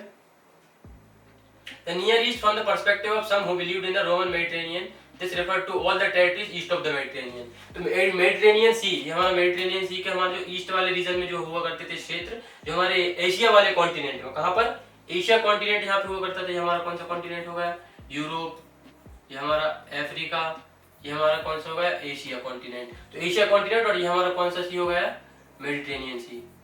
ये हमारा कौन सा सी है, मेडिटेरेनियन सी। तो मेडिटेरेनियन सी के हमारे ईस्ट वाले रीजन में यहाँ छोटे छोटे किंगडम हुआ करते थे, जो किस पर डिपेंडेंट किंगडम हुआ करते थे, किस पर डिपेंड थे, रोमन एम्पायर पे। लेकिन रोमन एम्पायर का भी डिपेंडेंट और मत रहो तुम, हम एक काम करते हैं, तुमको ही कैप्चर कर लेते हैं, सबको जीत लेते हैं, और सबके जितने भी रिसोर्सेज हमें प्राप्त होंगे, नेचुरल रिसोर्सेज या किसी प्रकार से, वो सब हमें ही मिलना चाहिए। ठीक है, इन सबको वो कैप्चर कर लेते हैं। तो कौन कौन से होते हैं, ये सारे के सारे chiefly in the Roman province of the Syria. और कौन कौन से, ये देखो हम देखते हैं, प्रोविंसेस ऑफ सीरिया, यहाँ पे सीरिया हुआ करता है हमारा, Palestine, Mesopotamia, and in loser sense of surrounding territories of an example of Arabia. तो कौन कौन से क्षेत्रों को इसने जीत लिया, सीरिया, छोटे छोटे किंगडम और क्षेत्रों को, सीरिया को इसने अपने अंदर मिला लिया। पैलेस्टीन, अभी पैलेस्टीन में भी यहाँ पे अपने देखते हैं इजराइल पैलेस्टीन का युद्ध चल रहा है। मेसोपोटामिया हमारे सिविलाइजेशन हुआ करती थी, वो वाला रीजन। मेसोपोटामिया के अलावा हमारा क्या, अरेबिया वाले रीजन। तो ये छोटे छोटे रीजन, छोटे छोटे किंगडम जो इंडिपेंडेंट हुआ करते थे, इन सबको इसने क्या किया, अपने अंदर मर्ज कर लिया। किसने, रोमन एम्पायर ने। रोमन एम्पायर ने बोला कि आप सब अब क्या हो, रोमन एम्पायर का हिस्सा हो, आप सभी अब क्या हो, रोमन एम्पायर का हिस्सा हो।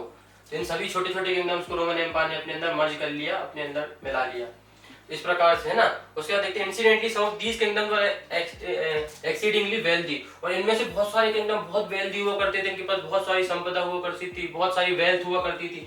For example Herod's kingdom. अब हेरोड्स का जो किंगडम हुआ करता था, वहां से उन लोगों को क्या प्राप्त हुए, 5.4 मिलियन दिनारीज क्या प्राप्त होते हैं, लगभग 5.4 मिलियन दिनारी सिक्के, मतलब उस समय के कॉइन्स हो सकते हैं, उस समय कॉइन्स चलते होंगे वहां पे, equal to over 1,25,000 kg of the gold. कितना सारा सोना उस समय, मतलब इतने सारे सोने के बराबर हुआ करते थे, कम से कम 5.4 मिलियन के दिनारी हुआ करते थे। और दिनारी क्या हुआ करती थी, रोमन सिल्वर कॉइन हुआ करते थे, चांदी के सिक्के हुआ करते थे दिनारी। तो लगभग 5.4 मिलियन सिक्के उन्होंने वहां से प्राप्त किए, कहां से, हेरोड के किंगडम से। कितनी सारी वेल्थ वहां पे ऐसे छोटे छोटे किंगडम्स के पास थी, तो इतनी सारी की सारी वेल्थ रोमन एम्पायर के पास चली गई। कैसे चली गई, इन्होंने सारे के सारे किंगडम को अपने अंदर मर्ज कर लिया, एक्सपांशन करते हुए नियर ईस्ट वाले रीजन में, ये ईस्ट वाले रीजन में जाके। और लगभग कितने गोल्ड के बराबर थे वो, 1,25,000 किलो गोल्ड के बराबर। दिनारी क्या हुआ करता था, रोमन सिल्वर कॉइन हुआ करता था लगभग, और हर एक सिक्के का कितना वजन हुआ करता था, 4.5 ग्राम सिल्वर के हुआ करते थे। दिनारी मीन्स सिल्वर, दिनारी मीन्स सिल्वर। लेकिन हम गुप्ता एम्पायर के बारे में पढ़ेंगे आगे, तो वहाँ पे गोल्ड कॉइन हुआ करता है, पर अभी यहाँ पे हम सिल्वर देखेंगे। सिल्वर कॉइन दिनारी को बोलते हैं। और इतनी सारी वेल्थ, देखो कितनी सारी वेल्थ यहाँ से हमें प्राप्त होती है वहां के किंगडम को। और ये सारी की सारी वेल्थ किसके पास चली जाती है, रोमन एम्पायर। और इनसे धीरे धीरे रोमन एम्पायर धीरे धीरे पावरफुल बनता है, और सारे के सारे छोटे छोटे एम्पायर फेड कर जाते हैं। सारे के सारे छोटे एम्पायर पर सब कोई पावर नहीं बची, सबसे पावरफुल कौन सा एम्पायर, रोमन एम्पायर है। और these were the local kingdoms that were client of the Rome and their rulers be believed to use their forces support to the, हाँ तो ये देखो क्या होते हैं, डिपेंडेंट किंगडम जितने हुआ करते थे ना, जिनके बारे में हमने देखा कि केवल क्या करते थे, रोम को आर्मी प्रोवाइड करते थे पहले, पर इन्होंने कहा आर्मी भी तो हमें आर्मी प्रोवाइड नहीं करोगे, तुम्हारा सारा एरिया क्या रोम के अंदर आ गया है, अब तुम सब क्या हो, रोम के नागरिक हो केवल। अब आगे देखेंगे, in fact the except for Italy which was not considered province in these countries. अब देखो इतना बड़ा रोम ने साम्राज्य बना लिया, दूर दूर तक पूरे साम्राज्य फैल लिए, कितने सारे किंगडम जीत लिए, इतना बड़ा रोमन एम्पायर बना लिया, यहाँ से लेकर वहां तक 3 कॉन्टिनेंट में फैला हुआ है, इतने बड़े। अब इतने बड़े एम्पायर को चलाने के लिए किस चीज की आवश्यकता पड़ेगी उनको, इतने बड़े एम्पायर को चलाएगा कौन? कहीं ना कहीं गवर्नमेंट भी चाहिए रहेगी ना, कि हर एक क्षेत्र को संभालने के लिए एक ना एक हेड चाहिए। हर राजा हर जगह तो जाएगा ही नहीं। अब जो हमारे नरेंद्र मोदी जी हैं, तो उनको अब कोई समस्या हमारे मध्य प्रदेश में आएगी तो क्या वो डायरेक्टली यहाँ पे आएंगे हमारी समस्या हल करने के लिए डेली डेली? नहीं। तो कहीं ना कहीं छोटे छोटे स्तर पे वो क्या करेंगे, अपने अपने रूलर बैठा देंगे, जो किसके अंडर काम करेंगे, उन्हीं के अंडर काम किया करेंगे। तो इस प्रकार से इन्होंने भी क्या किया, इटली के अलावा जो आसपास के जितने भी क्षेत्र हुआ करता था रोमन एम्पायर को, उसको क्या कर दिया, प्रोविंसेस में डिवाइड कर दिया गया। क्या कर दिया, प्रोविंसेस में डिवाइड कर दिया गया, प्रांत बना दिए गए, अलग अलग नगर, बड़े बड़े शहर के अनुसार वहां पे क्षेत्र बना दिए गए। जैसे हमारे भारत में पूरा पूरे भारत है, लेकिन भारत के अंदर भी छोटे छोटे राज्य हुआ करते हैं, मध्य प्रदेश, उत्तर प्रदेश, राजस्थान। तो इस प्रकार से पूरा का पूरा रोमन एम्पायर है, उसको भी प्रोविंसेस में बांट दिया, केवल एक्सेप्ट किसको, इटली को छोड़कर। इटली को छोड़कर बाकी सभी एरियाज को प्रोविंसेस में बांट दिया। All the territories of the empire were organised into provinces and subjected to taxation. उनको ये पूरा पूरा जो रोमन एम्पायर हुआ करता था, यहाँ पे अलग अलग ये बना दिए गए प्रोविंसेस। ये स्पेन वाला रीजन है, यहाँ पे ये वाला रीजन हो गया, ये इजिप्ट वाला रीजन हो गया, ये हमारा एशिया वाला रीजन हो गया, या नॉर्थ में हमारा यूरोप वाले जितना भी क्षेत्र है ये वाला पूरा हो गया। तो इनको अलग अलग क्या बना दिए गए, ऐसे प्रोविंसेस बना दिए गए, छोटे छोटे क्या बना दिए गए, प्रोविंसेस में डिवाइड कर दिए गए। किसमें, प्रोविंसेस बना दिए गए, प्रोविंसेस बना दिए गए। क्या बना दिए गए, प्रोविंसेस। क्योंकि यहाँ पे जो इंपॉर्टेंट शहर जो है उसको सेंटर बना दिया गया, कि भाई यहाँ पे इंपॉर्टेंट शहर बना दिया, शहर को इसको सेंटर बना दिया गया, उसके आसपास के क्षेत्र की टेरिटरी बना दी गई। और इस क्षेत्र से अब कौन करेगा, ये यहाँ पे इटली में जाके क्या करेंगे, ये प्रोविंस टैक्स देगा, यहाँ का प्रोविंस इटली में जाके टैक्स देगा, यहाँ का प्रोविंस इटली में जाके टैक्स देगा, ऐसे कर करके। और यहाँ पे एक छोटे छोटे रूलर बैठा दिए गए उस जगह सेंटर पे, या यहाँ की एक पर्टिकुलर गवर्नमेंट टाइप के ऐसे कुछ लोगों को बैठा दिया गया, एलिट क्लास के लोगों को, जो कि इसको डायरेक्ट रिपोर्ट करेंगे, ये रोमन एम्पायर के रोमन एम्परर को करेंगे, जो कहाँ पे बैठता है, इटली में। तो ऐसे छोटे छोटे एम्परर, तो इस प्रकार से उसने अपने एम्पायर को कंट्रोल किया, इस प्रकार से अपने एम्पायर को उस समय चलाते थे। ऐसा पॉलिटिकल सिस्टम हुआ करता था। इनसे टैक्स भी ले रहे हैं प्रोविंसेस से। At its peak in the 2nd century the Roman empire spread from Scotland. अब धीरे धीरे कितनी दूर तक एक्सपांशन किया, स्कॉटलैंड मतलब हमारा जो ब्रिटेन वाला रीजन है, ग्रेट ब्रिटेन लंदन वाला रीजन है, पूरा का पूरा यूरोप उसने कैप्चर कर लिया। Scotland to the borders of the Armenia and from the Sahara to the Euphrates and sometimes beyond. तो कितने बड़े रीजन तक इसने अपने रीजन को अपने एरिया में कंट्रोल कर लिया। देखो अपने यहाँ पे नॉर्थ में चले जाए तो स्कॉटलैंड तक चला गया, और यहाँ पे हमारे एशिया में अर्मेनिया वाले रीजन तक चले गए। साउथ में देखें तो सहारा वाले रीजन में, यहाँ पे हम देखें उसके बाद यहाँ पे हमारे यूफ्रेट्स रिवर वाले रीजन में, तो पूरा एरिया इसने कैप्चर कर लिया, अपने पूरे एरिया का कर लिया इसने अपने कैप्चर कर लिया। इतने बड़े एरिया, स्कॉटलैंड इसके अंदर आ गया, अर्मेनिया, सहारा डेजर्ट, यूफ्रेट्स, और पूरा इतना बड़ा क्षेत्र तक रोमन एम्पायर फैला दिया। इतने बड़े रोमन एम्पायर पे कंट्रोल कर रहा है किसके थ्रू, प्रोविंसेस के थ्रू। और प्रोविंसेस क्या करते हैं, इसको डायरेक्ट रिपोर्ट करते हैं किसको, रोमन एम्पायर को। और इटली वाले रीजन को प्रोविंसेस में नहीं रखा गया, बाकी अलग अलग एरियाज को प्रोविंसेस में बांट दिया गया। Given that there was no government in a modern sense, जिस प्रकार की गवर्नमेंट आज होती है उस प्रकार की गवर्नमेंट तो नहीं हुआ करती थी, बट फिर भी इस प्रकार इससे उनका पॉलिटिकल सिस्टम जो है उस समय चल रहा था, शांतिपूर्वक तरीके से चल रहा था, जिस भी प्रकार से चल रहा था इसी प्रकार की गवर्नमेंट उस समय हुआ करती थी। To help them to run things, you may well ask how was it possible for the emperor to cope with the control and administration of such a vast and diverse set of territory with a population of some लगभग 60 million something around 6 crore in the mid 2nd century. The answer lies in urbanization of the empire. अब इतनी बड़ी जनता है, इतनी बड़ी जनता को control करने के लिए तो अभी प्रोविंसेस भी बना दिए गए हैं, तो इन प्रोविंसेस पे भी कुछ लोगों को बैठाना पड़ेगा जो प्रोविंसेस को कंट्रोल करेंगे। हर एक इंडिविजुअल प्रोविंसेस को कंट्रोल करने के लिए कोई तो रहना चाहिए, वहाँ छोटे लेवल पे गवर्नमेंट होना चाहिए। अब भारत की पॉपुलेशन हमारी 145 करोड़ है, तो क्या डायरेक्ट दिल्ली में हमारी पार्लियामेंट जैसे है, पार्लियामेंट में जो हमारे मोदी जी बैठे हैं और उनकी काउंसिल ऑफ मिनिस्टर जो है, क्या ये पूरे के पूरे इंडिया की जनता को देख सकते हैं, कि देखभाल कर सकते हैं, इनके एडमिनिस्ट्रेशन चला सकते हैं? नहीं। तो कहीं ना कहीं इनमें डिवीजन ऑफ पावर कर दिया गया कि मध्य प्रदेश के लेवल पे हम एक सीएम बना देते हैं, मध्य प्रदेश का जो सीएम रहेगा वो मध्य प्रदेश के एरिया को कंट्रोल करेगा, और मध्य प्रदेश की जितनी जानकारी है, जितनी इन्फॉर्मेशन है, वो हमको फिर ऐसे हम उससे प्राप्त कर लेंगे सीएम से। सीएम हमारे बिहार पे क्या करेगा, वहाँ पे रूल करेगा। तो इस प्रकार से पूरे एम्पायर को या हमारे भारत जैसे देश को चला लिया जाता है।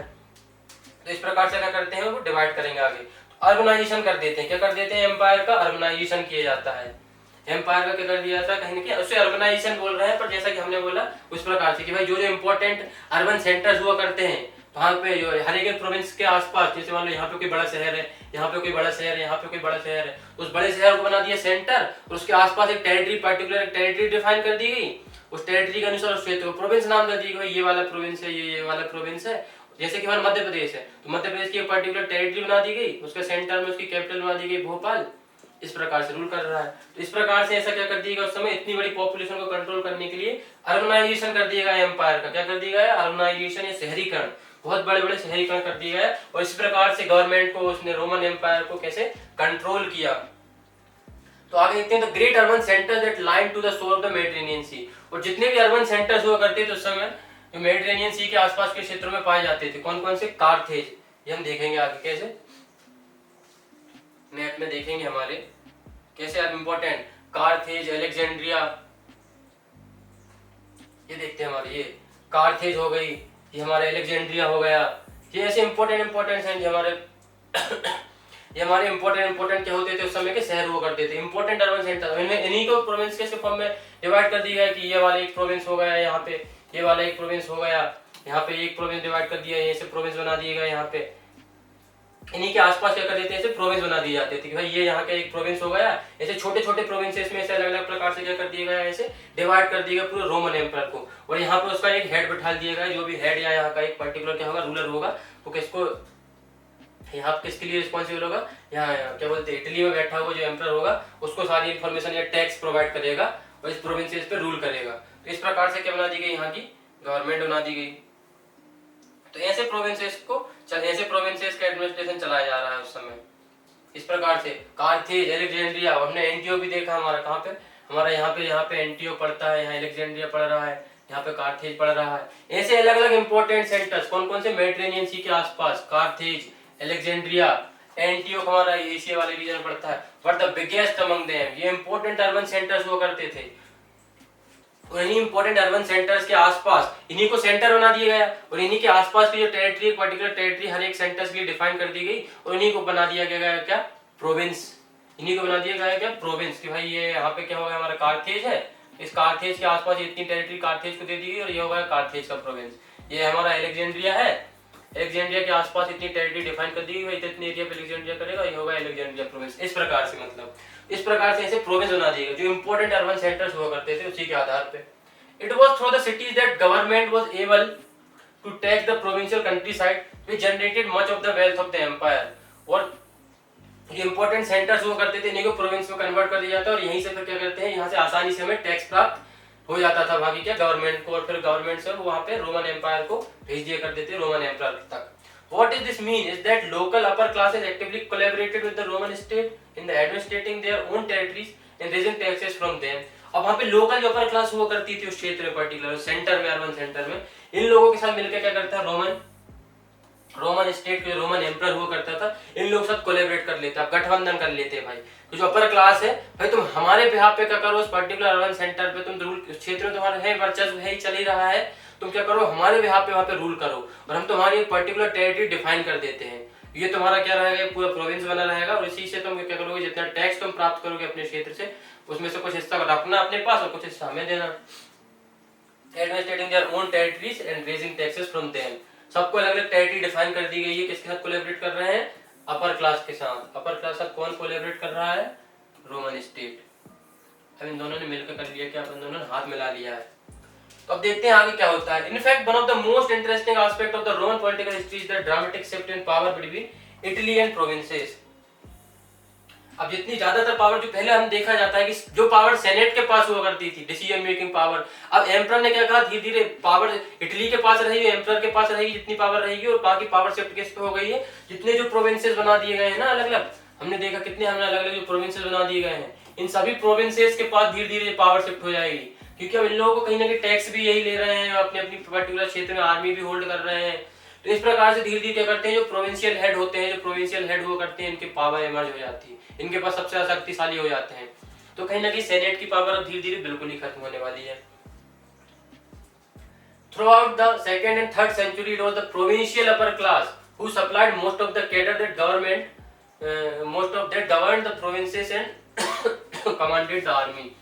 अब क्या होता है, धीरे धीरे सेकेंड एंड थर्ड सेंचुरी के बाद आते आते देखते हैं it was the provincial upper class. क्या करते हैं, जो प्रोविंशियल अपर क्लास के लोग वो करते हैं, या प्रोविंशियल हेड जो वो करते हैं, यही क्या करते हैं, सप्लाई करते हैं क्या, जो एम्पर को चलाने के लिए जितने ब्यूरोक्रेट्स की ऐसे जरूरत पड़ती है। जैसे आज भी हम देखते हैं कि हमारे कैबिनेट सेक्रेटरी की जरूरत चाहिए, काउंसिल ऑफ मिनिस्टर चाहिए हमको चलाने के लिए, देश में हमारे अलग अलग मिनिस्ट्री चलाने के लिए लगते हैं। तो इसी प्रकार से उस समय की गवर्नमेंट को अगर चलाना है, पहले सेनेट के लोग हुआ करते थे, पर अब सेनेट से क्या करते हैं, जो इन्हीं प्रोविंसेस से, जो अलग अलग प्रोविंसेस से लोग आते हैं, इन्हीं प्रोविंसेस के अब लोग क्या करेंगे, यहाँ की गवर्नमेंट में इंपॉर्टेंट रोल प्ले करेंगे। इन्हीं प्रोविंसेस से लोग आएंगे और वहाँ की गवर्नमेंट, रोमन एम्पायर में गवर्नमेंट अपने अपने मेंबरशिप देंगे इनको भी। The provinces and the commanded the army, और आर्मी में भी इनके बहुत सारे लोग जाएंगे, और आर्मी को भी ये कमांड देने की कहीं ना कहीं इनके पास धीरे धीरे पावर आती है। तो वही हम देख रहे हैं कि ऐसे सेनेट की पावर धीरे धीरे कम हो रही है, और प्रोविंशियल हेड या प्रोविंशियल अपर क्लासेस की पावर धीरे धीरे बढ़ रही है।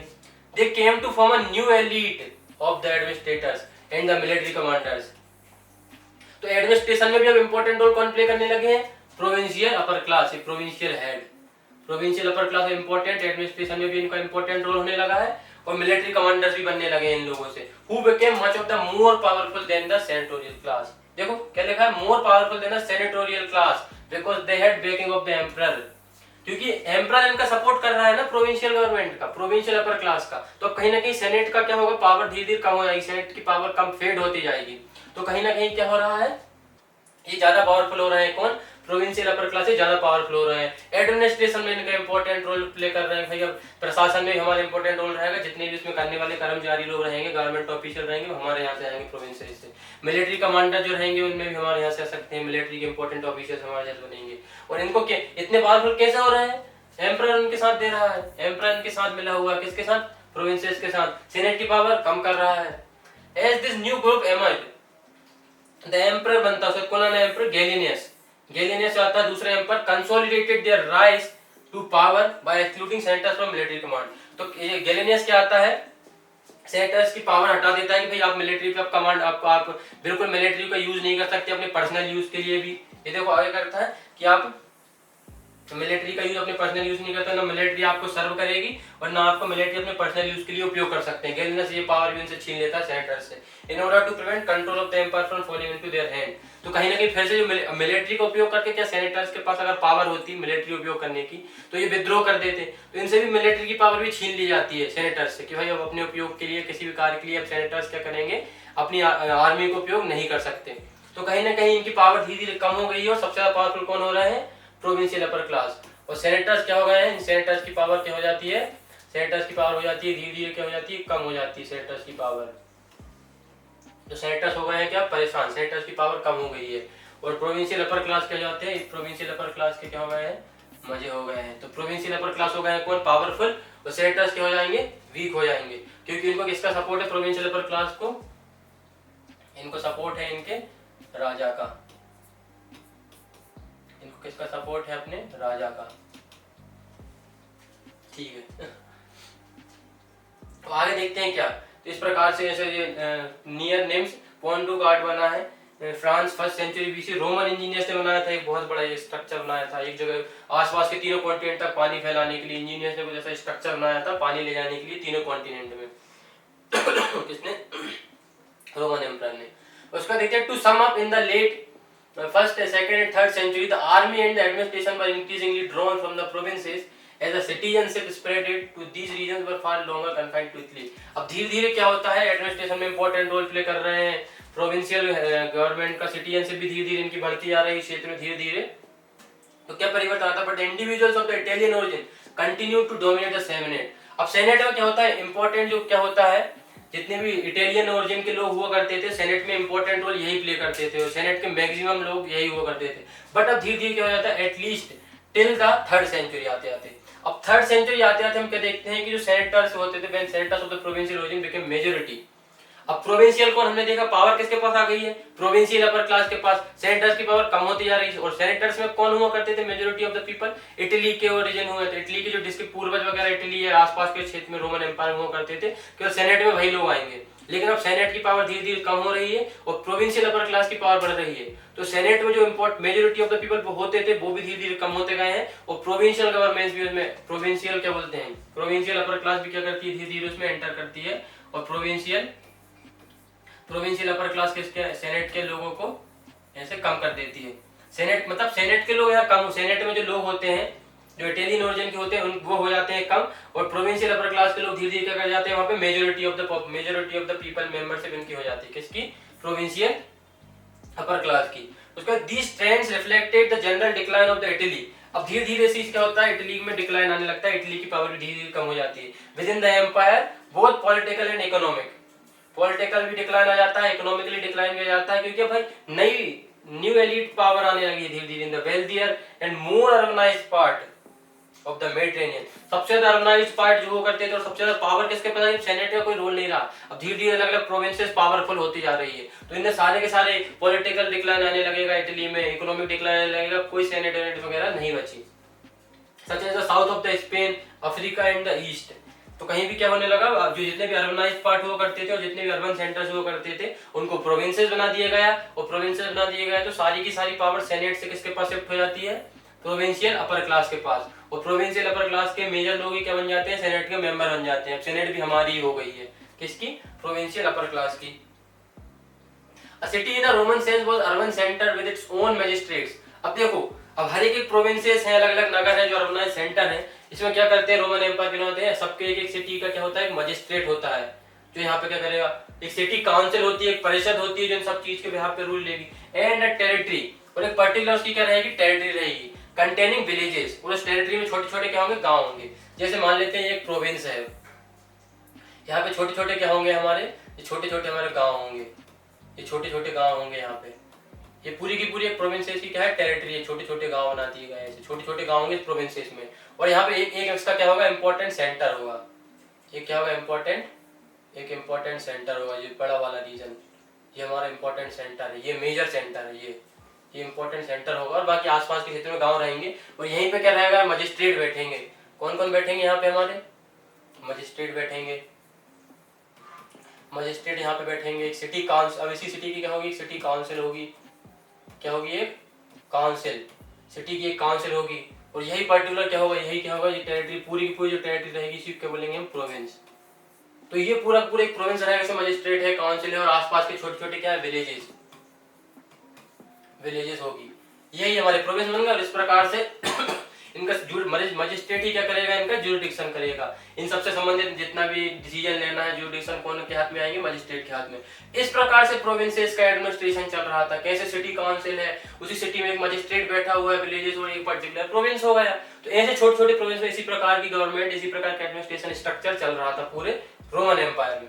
Thus, one city could not be in the territory of another city, but villages। तो क्या होता था, मान लो एक प्रोविंस यहाँ भी बना है तो इम्पोर्टेंट, लेकिन सिटी कौन सी है, ये मान लो इसको कार्थेज मान लेते हैं हम, ये कार्थेज वाला प्रोविंस हो गया,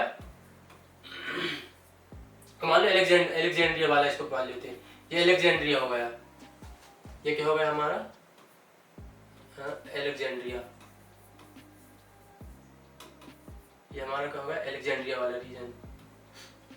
अब एलेक्जेंड्रिया वाला रीजन जो हमारा प्रोविंस हो गया, तो कहीं ना कहीं इनके जो इंपॉर्टेंट जो एलेक्जेंड्रिया है हमारा, तो एलेक्जेंड्रिया का जो शहर, तो शहर एक दूसरे में कहीं ना कहीं ऐसे सब एक दूसरे को ओवरलैप नहीं करते थे, बट हो सकता है यहाँ का कोई गांव हो तो ये गांव आ सकता है, गांव एक दूसरे में मर्ज हो सकते हैं, बट शहर के जो इंपॉर्टेंट सेंटर्स हुआ करते थे, जो इंपॉर्टेंट शहर हुआ करते थे, जैसे ये कार्थेज है और ये एलेक्जेंड्रिया है, ये एक दूसरे को ओवरलैप नहीं कर सकते थे। इस प्रकार से उस समय चल रहा था। Territory of the other city but villages almost always were, villages कर सकते हैं ओवरलैप, बट जो इंपॉर्टेंट सेंटर्स हुआ करते थे, जैसे एलेक्जेंड्रिया इंपॉर्टेंट सेंटर है, कार्थेज, ये एक दूसरे में ओवरलैप नहीं करते थे। Villages could be upgraded to status of city, और जहाँ की विलेजेस में समृद्ध हैं, छोटे छोटे गांव जो है जो अच्छे समृद्ध हो चुके हैं, पावरफुल हो चुके हैं, उनको कहीं ना कहीं बाद में सिटी का दर्जा दे दिया जाता था, शहर बना दिए जाते थे। आज भी धीरे धीरे छोटे छोटे गांव हैं जो विकसित हो रहे हैं, बड़े बड़े घर बन रहे हैं, जहाँ पे धीरे धीरे मैन्युफैक्चरिंग सेक्टर डल रहा है, वो गाँव से शहर बन रहे हैं, एंड वाइस वर्सा। और जो मान लो धीरे धीरे फेड हो रहे हैं, डिक्लाइन कर रहे हैं, शहर से उन्हें गाँव बना दिया जाता था, usually as a mark of imperial favour और द अपोजिट। अब आगे देखते हैं one crucial advantage of living in a city. अब शहर में रहने का क्या इंपॉर्टेंट एडवांटेज हुआ करता था, शहर में रहने के क्या फायदे हैं देखते हैं। That it might be better provided for during the food shortage and even famine than the countryside. अब मान लो चारों तरफ मतलब अलग अलग एटमोस्फेयर हो गया, किसी समय फसल खराब हो गई है, कोई नहीं हो रहा, तो कहीं ना कहीं शहर में रहने में ये फायदा हुआ करता था, शहर में कभी फूड की शॉर्टेज नहीं आती थी, खाना कम नहीं पड़ता था। फूड शॉर्टेज शहरों में नहीं आती है, क्योंकि शहरों के लोग कहीं ना कहीं बफर स्टॉक करके रख लेते होंगे।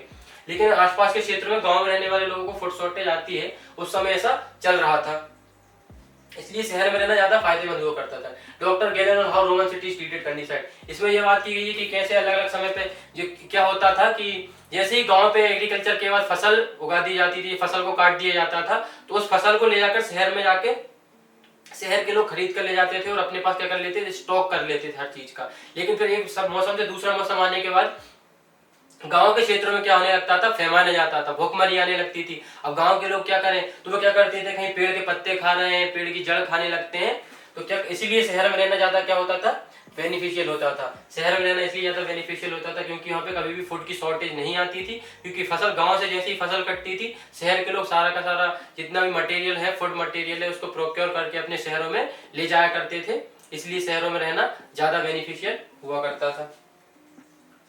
उसके बाद हम देखते हैं आगे क्या। अब ये रोमन एम्पायर इतना समृद्ध है, तो देखते हैं आगे और कुछ भी हुआ करता था कि नहीं। पब्लिक बाथ्स हुआ करते थे। पब्लिक बाथ्स पर striking feature of the Roman empire. सार्वजनिक, जैसे सार्वजनिक शौचालय या सुलभ शौचालय हमारे यहाँ देखते हैं सभी लोगों के लिए, उस प्रकार जैसे उस समय पब्लिक बाथ भी हुआ करते थे। It was the striking feature of the Roman urban life. When one Iranian ruler tried to introduce them into Iran, he encountered the wrath of the clergy there.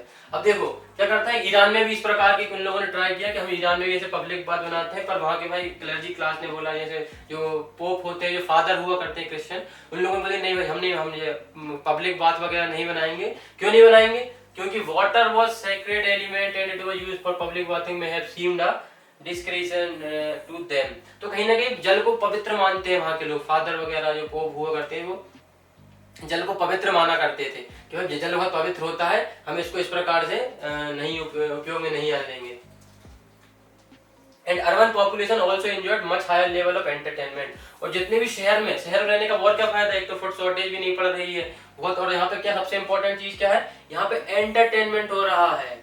जैसे आज भी देखते हैं गांव में कहीं क्लब पब्स वगैरह इस प्रकार के नहीं हुआ करते हैं, अलग जैसे भोपाल जैसे शहर में हम देखते हैं कितनी सिटीज हैं, अलग अलग प्रकार के मॉल्स हैं, ये सब गांव में देखने को नहीं मिलते हैं। तो जैसे गांव के लोगों को देखना होता है वो शहर आते हैं, तो शहर में एंटरटेनमेंट के लिए भी बहुत सारी चीजें उपलब्ध हैं। जैसे कि for example one calendar tell us the spectacular मतलब शोज के बारे में, जो लगभग साल के 365 दिनों में से लगभग 176 दिनों तक चलता था।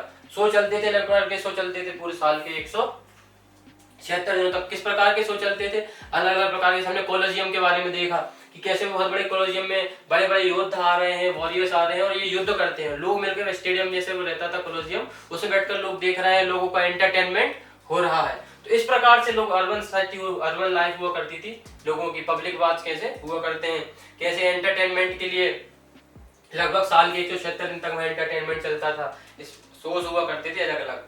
अब हम देखते हैं हमारा amphitheatre at the Roman cantonment town of the विंडोनेशिया।